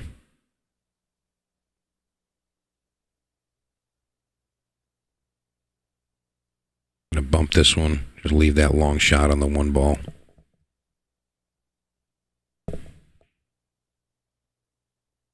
Looks like what he's going to attempt here. Changes his mind last minute. And he says, do something with that. And if you can, I'll show you what I'm going to do with it. I mean, it's really tough to let someone back to the table. You know, when they give you an open shot at a ball, it's not even that it has a pocket, but they give you an open hit at a ball. You kind of want to shoot at it. You kind of have to. I mean, if you let them go back to the table, they're going to teach you a lesson, and you're not going to like it. You're not going to like the lesson. All right, let's see what Ray Mac's cooking up here.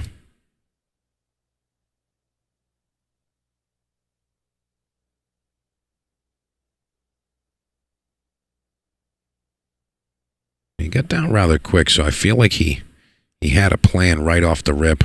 I see what he was attempting there.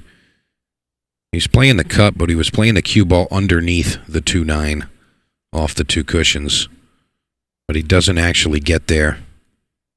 So Moritz going to come in and wreak havoc on this game. Control is absolutely on point. And again, I like to mention that when it's very noticeable. You see that quick step that Moritz did there? He went and just looked at where he wanted to be when he's on the 3 ball. Where do I want to be? I want to just be right here. This is my line here. A lot of amateur players skip that step, and it really is crucial to progressing in the game of pool. You know, just shooting the ball into an area where you're like, yeah, I'm going to have a shot from over there.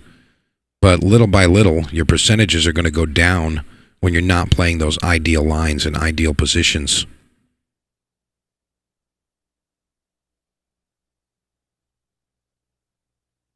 Or it's looking like he has everything he needs here to go up 6-5.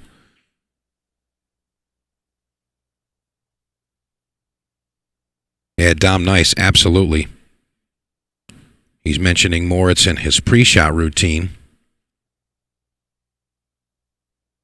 Yeah, I mean, and you know, a pre-shot routine is not something that's like this long, drawn-out process. It's kind of like a checklist, and as long as you check all of your boxes, then it's okay to go ahead and execute the shot. But there's an order of operations, and there's also keys that you have to have in that pre-shot routine, and if they're not there, again, it doesn't mean it's not going to work, but your percentages will go down. And every little piece that you forget on that list is going to keep minusing those percentages and lower them. So really important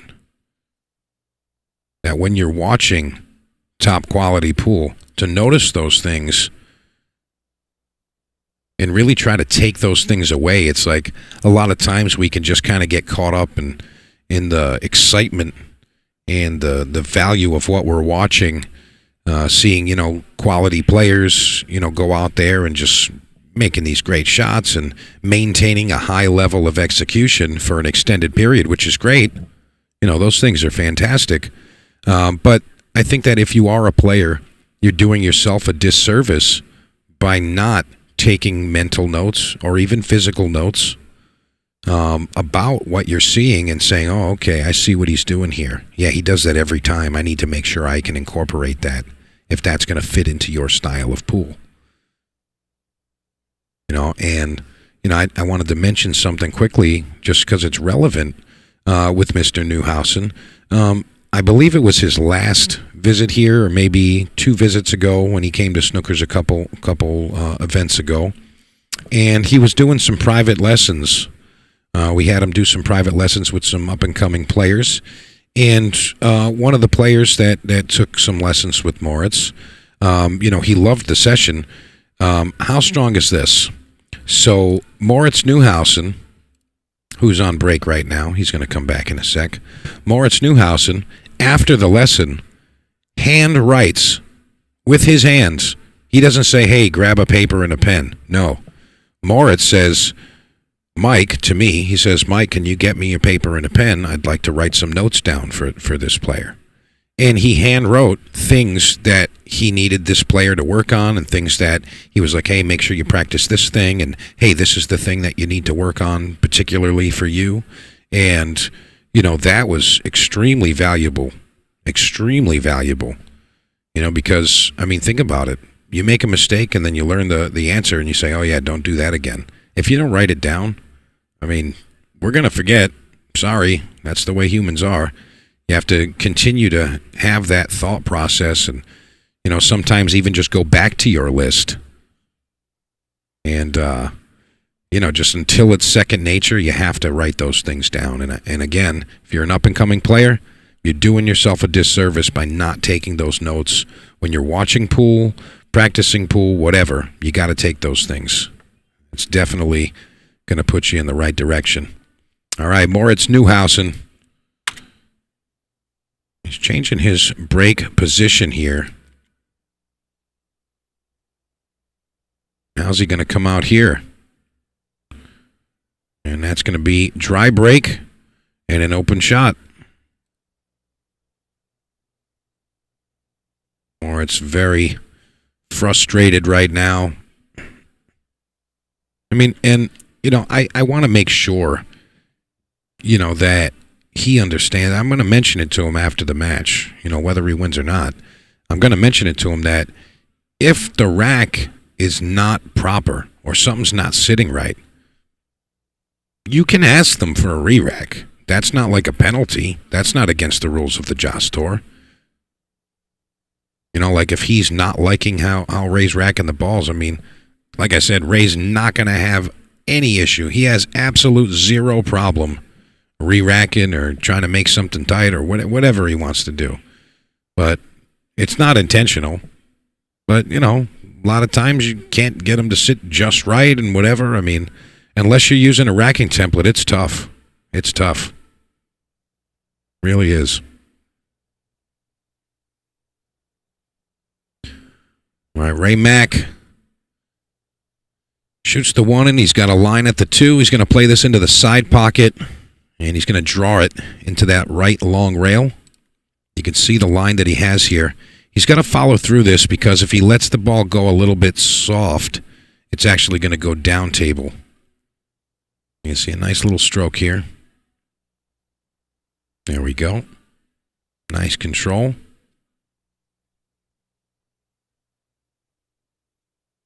I'd like to see the same type of shot here. A lot of times players will just do the one rail position. Personally, I like to, shoot the shot and fall into the line. You go by the line here, so if you overhit it or underhit it, going one rail position here, you can get funny. I mean, he played that well. And again, that's not incorrect. But I do like seeing a player go through the shot. Time and time again, you see all types of top quality players. The shots they miss is the ones they hit soft.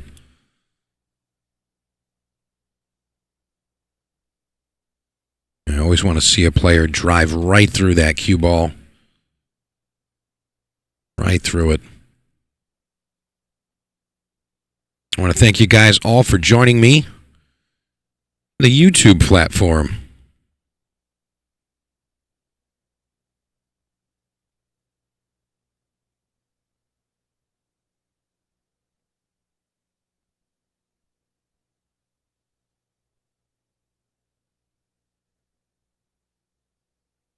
And Ray Mack is 5 balls away from tying it back up at 6.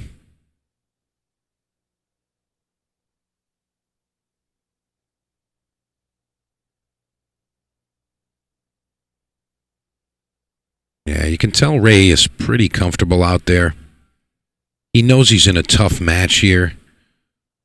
But, again, I mean, he's playing solid. Ray Mack's playing solid. He's not giving up too much.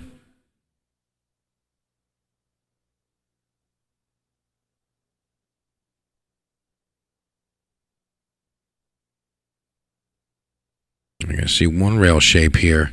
Got to look out for the side pocket when you shoot this one.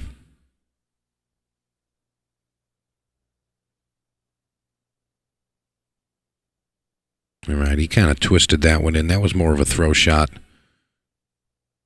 Nice control there from Ray Mack. And, shots like that, you can shoot those, especially when you're comfortable on the table. Those are a little bit touchy sometimes. Doesn't want to get too straight here. He's okay. The reason I say he doesn't want to get too straight, he just doesn't want to have the cue ball right against the rail when he's shooting the 9. It's not like the 9's in a tough spot. You just want comfortable cueing.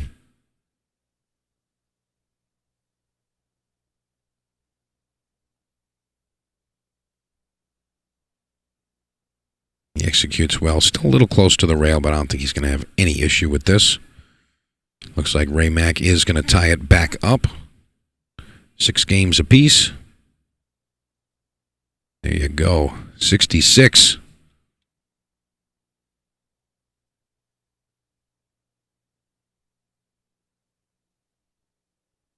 Yeah, I mean, just the body language from Moritz right now, you can tell he's a bit frustrated.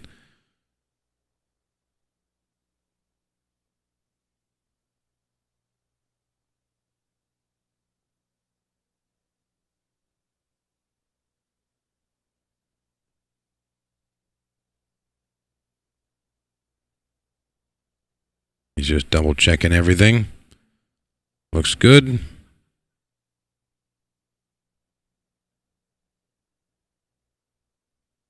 Ray Mack giving it a once over.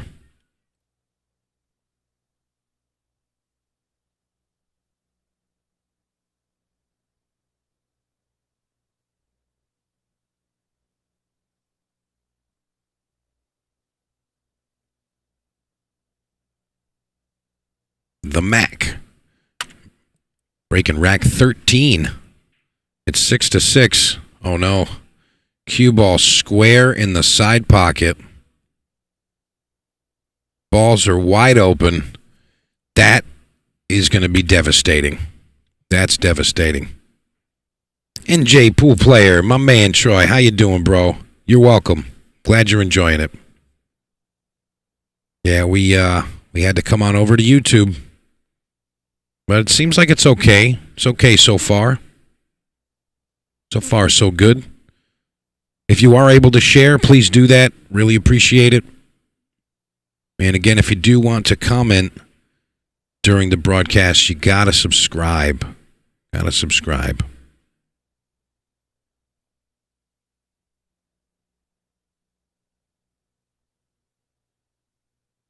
Moritz is looking like he's starving, and every ball that goes in is a bite of food.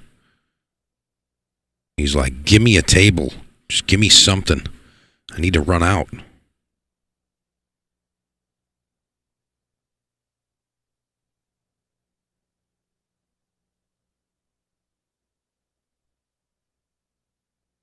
Dom Nice says, Snookers is one of the last real pool halls left in New England. Less than an hour from me in Quincy, Mass. Absolutely.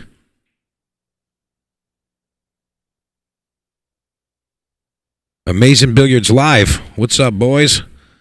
Says no one would use Facebook to stream if YouTube had more people scrolling to it.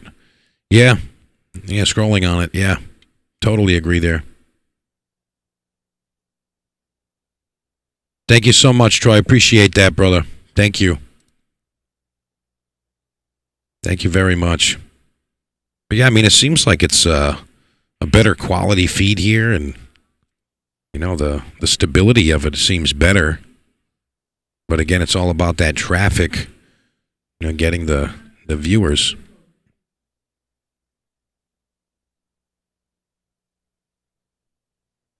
Moritz down to the 789. Using all of the pocket there, but he gets perfect shape on the 8 ball. I mean, barring an earthquake, I don't think he's going to have any problem here.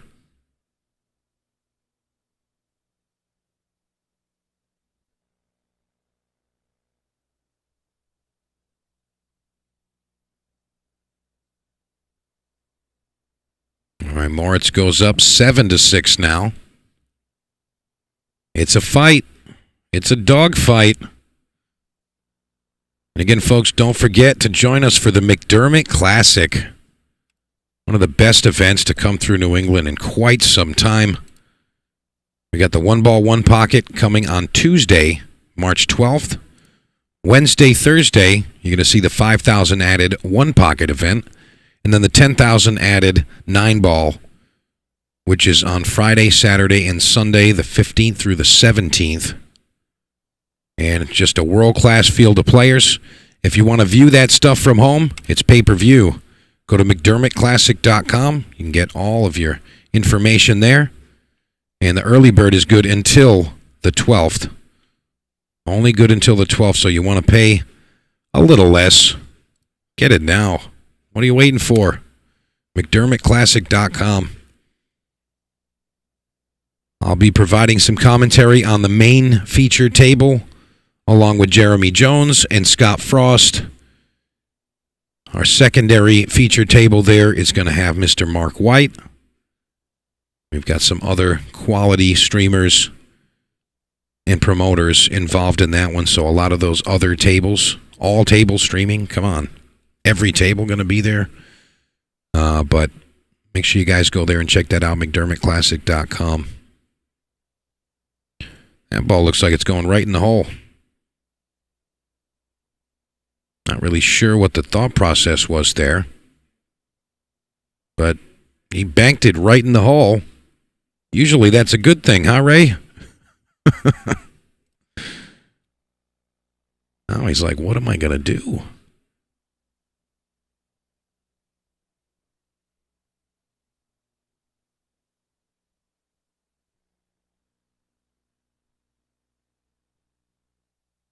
He's kind of thinking of what he's going to get out of the kick here.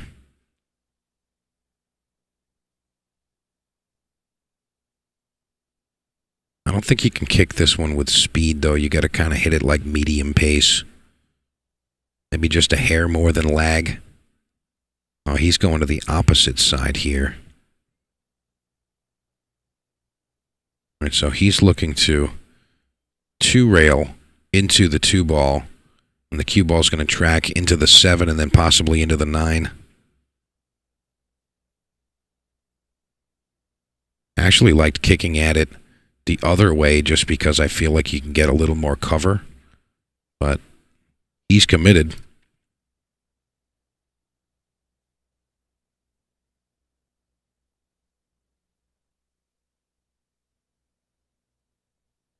Yeah, he had a pretty good idea of what that was going to react like. I mean, I think he did okay with it. Moritz doesn't look like he has an open pocket here. He's right on top of this two ball. I think we're going to see him kind of play a thin shot. Just kind of leave the two ball kind of right where it is and send the cue ball up table.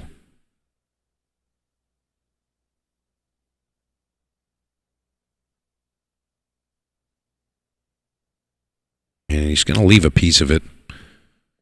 I don't think it's makeable. Oh, actually, yeah, he can cut it to the left. He can cut it to the left corner. Bottom left corner is available. I mean, I don't know how he's feeling about shooting that, but I mean, Ray's cue ball is pretty strong, so I mean, if he wanted to, he could just two-rail it to the top of the table right above the 5 and send the cue ball under the 7. You know, that shot is available. But as I'm noticing his cueing here, the 5 ball is impeding the stroke, so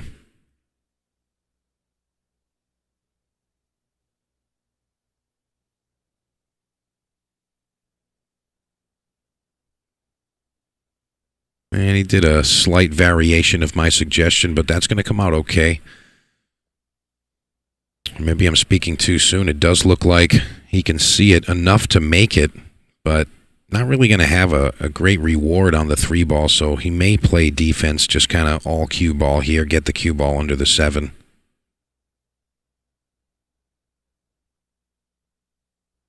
He did okay, but again, just kind of delay of game. Doesn't really win or lose the game. It does appear that Ray can pocket this 2 ball. Doesn't look like the 8 is blocking. So if he can make this, then I think he's kind of off to the races, maybe enough to tie it back up at 7.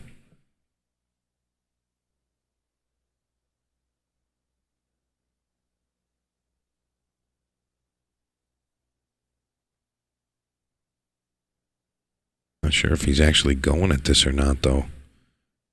His cue line doesn't look like he's shooting it, but maybe he is. And a lot of times it's deceiving. Oh. Yeah, he actually missed the ball. Went behind it. He tried to hit it a little bit thinner.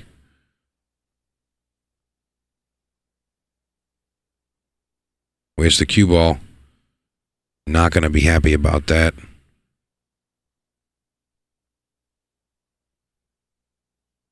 You could tell he shot that with haste, though.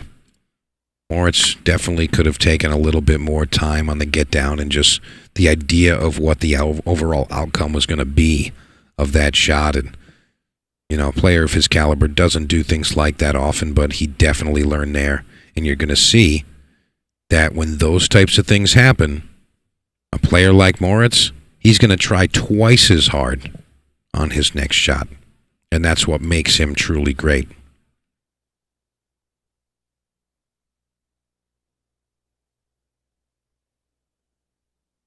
Just a soft draw here. It's a little bit of an angle for the 3-ball, but just not a ton of movement. It's okay. Nice shot.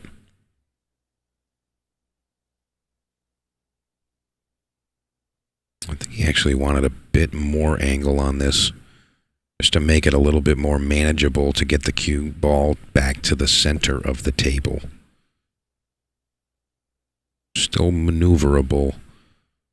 He's going to have to punch it just a hair more if he wants to truly get that ideal shape. Nice execution there. You know, I mentioned this earlier in the match that Ray Mack has a very simplified style of pool. He just wants to fall on natural lines. He doesn't really want to maneuver the cue ball all around the rails. And, you know, I may be, describing that a little odd, but, you know, he really just tries to play a simplified version of pool and just roll onto the lines and, you know, just kind of roll into that proper shot and keep it simple. And, you know, it does work for him. It does.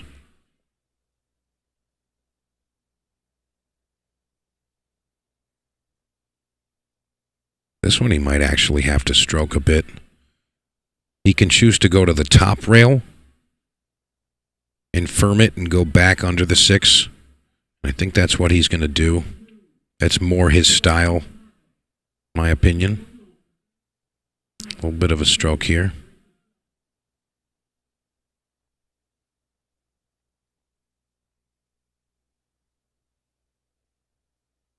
Oh, look at the English take.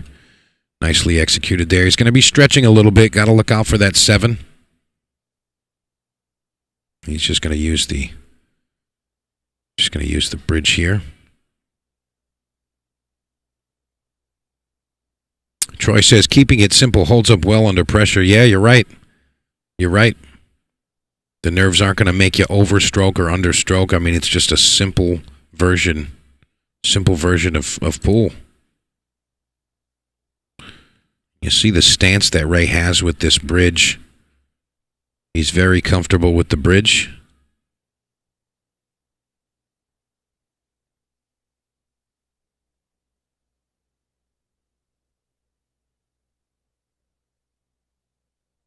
See, nice execution there. He's going to roll right into shape for that 7. Very nice execution.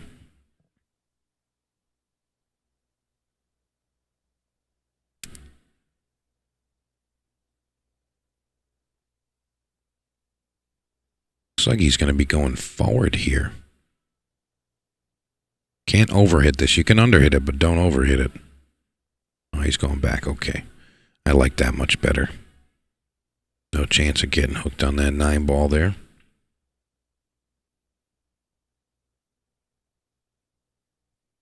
You got to keep this one really simple here. I think he's just going to play one rail position off that top rail.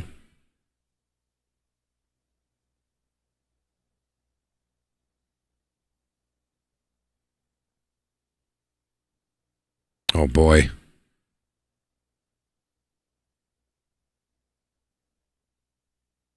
was an unexpected miss there. But I'll tell you what. Unfortunately, I think that might have been the straw that broke the camel's back. He had to. Ray absolutely had to maintain.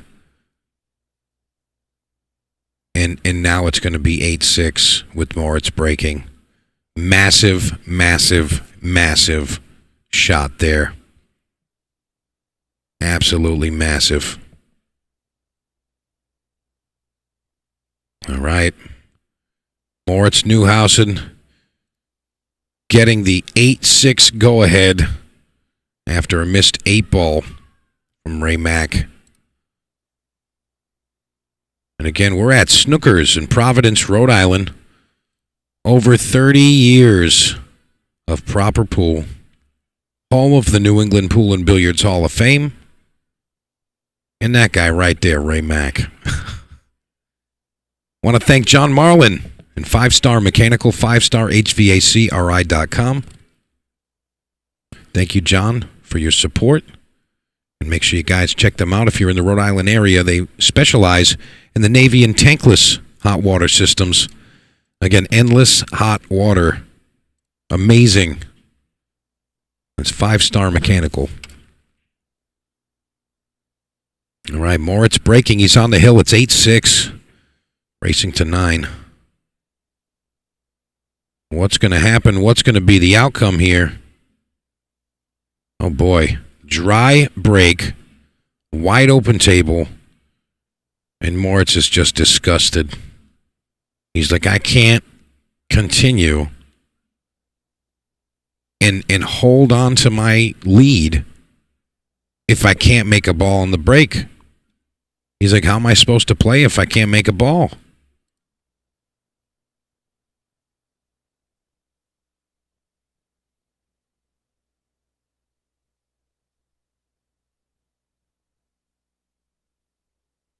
Oh, boy.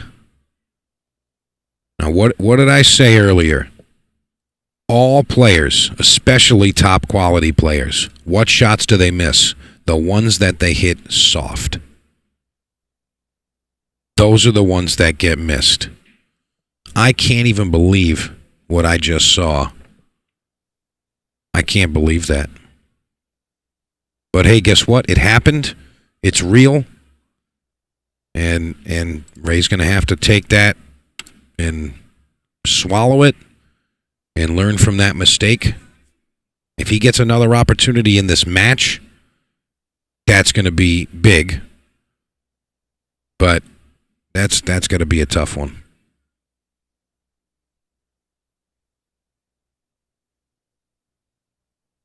Moritz a little out of position here with this 2-ball. He can cut it to the side, but his cue ball is going to draw into that 5-ball. And I think he's just a little cautious of how that's going to end up. You see where he wants to situate his cue after this shot here.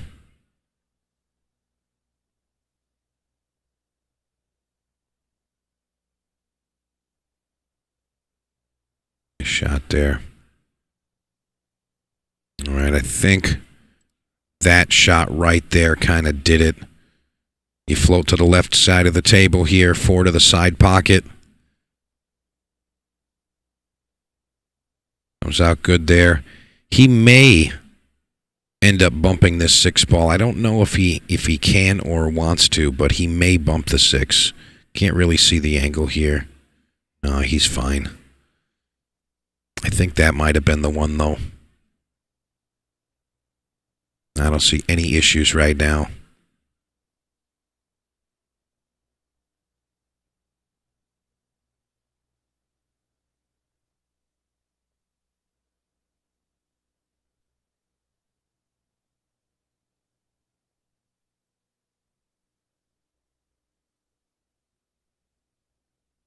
You see Moritz just giving courtesy on the neighboring table there.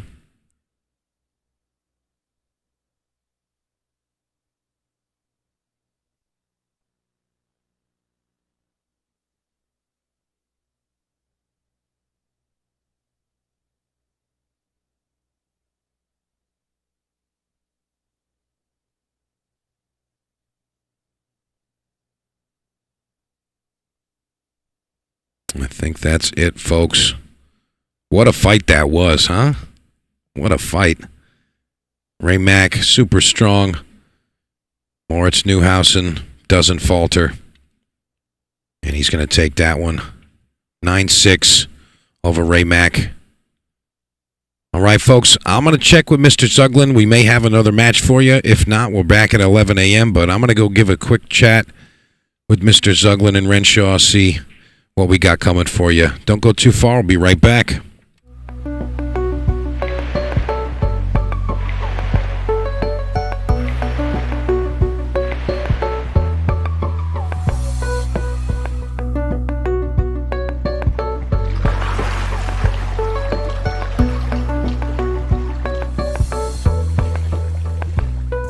See the drip, yeah, I'm fitted up. Hop in my car and I get it up. Secure the bag, yeah, I get the bus. Pick it up, pick it up, pick it up. You see the drip, yeah, I'm fitted up. Hop in my car and I get it up. Secure the bag, yeah, I get the bus. Pick it up, pick it up, pick it up.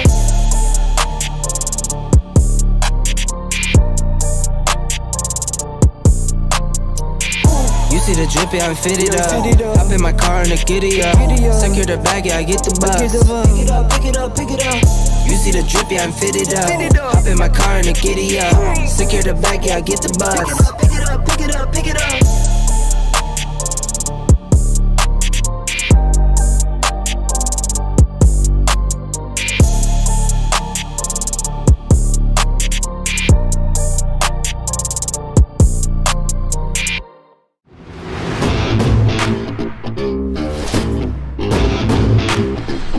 With 30-plus years of experience, 5 Star Mechanical is your source for professional plumbing and HVAC services in the Rhode Island area.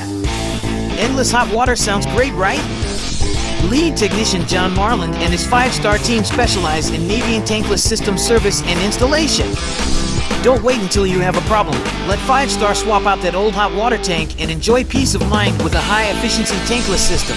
Your pro technician from 5 Star will provide nothing less than a clean and professional installation, and it's done correctly the first time on site. 5 Star Mechanical.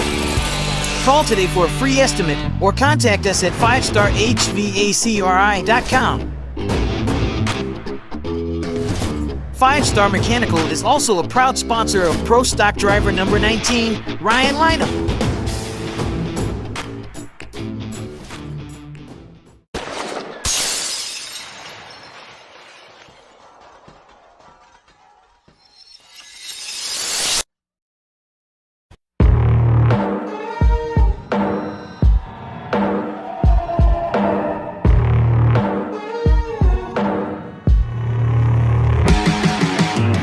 Got so much weight on my shoulders,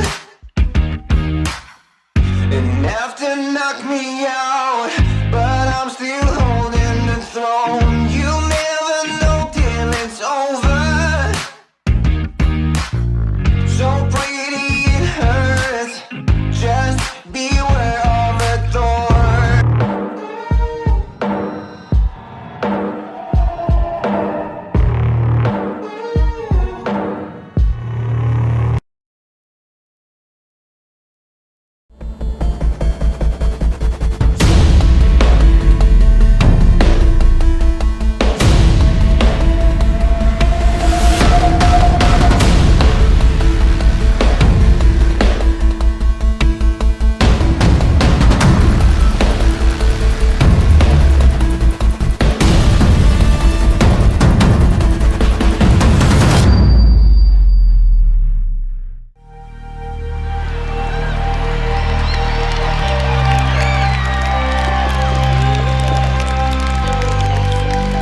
It's time to shoot.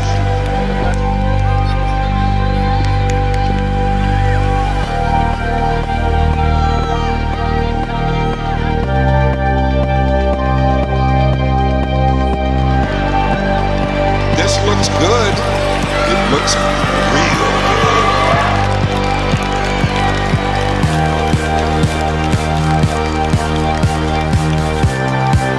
We're in for an absolute thriller.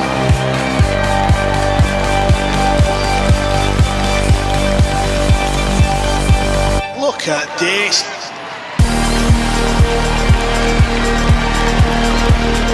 McDermott Classic will deliver all-table live broadcasting and top-tier commentary from professionals like Jeremy Jones, Mike DeMarco, Scott Frost and Mark White. With the infrastructure powered by Digital Pool and the support from partners from around the world, portions of the event will have commentary on multiple tables as well as feature matches in multiple languages. The world-class field of cueists will clash with emerging warriors from the United States and fight for ranking points on the World 9-Ball Tour. This year's McDermott Classic kicks off Tuesday, March 12th and concludes on Sunday, March 17th. Purchase your pay-per-view pass at mcdermottclassic.com now and take advantage of the limited time early bird pricing available only until Tuesday, March 12th. All event information can be found at mcdermottclassic.com.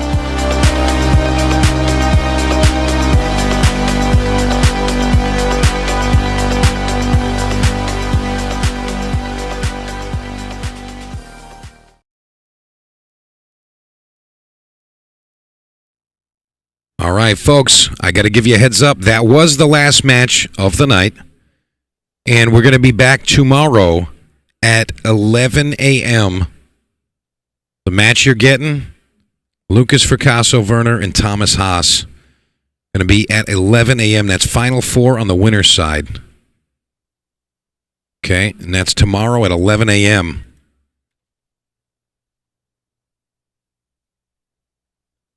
So please join us tomorrow. Make sure you are subscribed to the YouTube page so you guys get notified and you'll be able to comment in the chat there. So, all right, that was our last match of the evening. I'm going to go, I don't even know how I'm going to say this. I'm going to go relax for a little bit. But I want to thank everybody for joining me today. Thanks for those few of you that were able to donate. I appreciate you guys. And we'll catch you tomorrow. Ship to Cash live stream. I love you guys. Keep playing pool. Keep supporting pool. And we'll see you in the morning.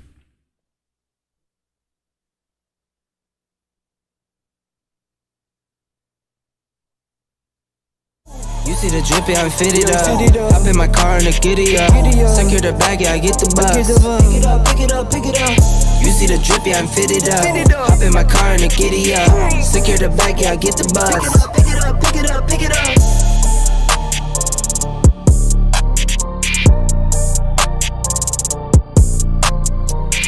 You see the drip, yeah, I'm fitted up.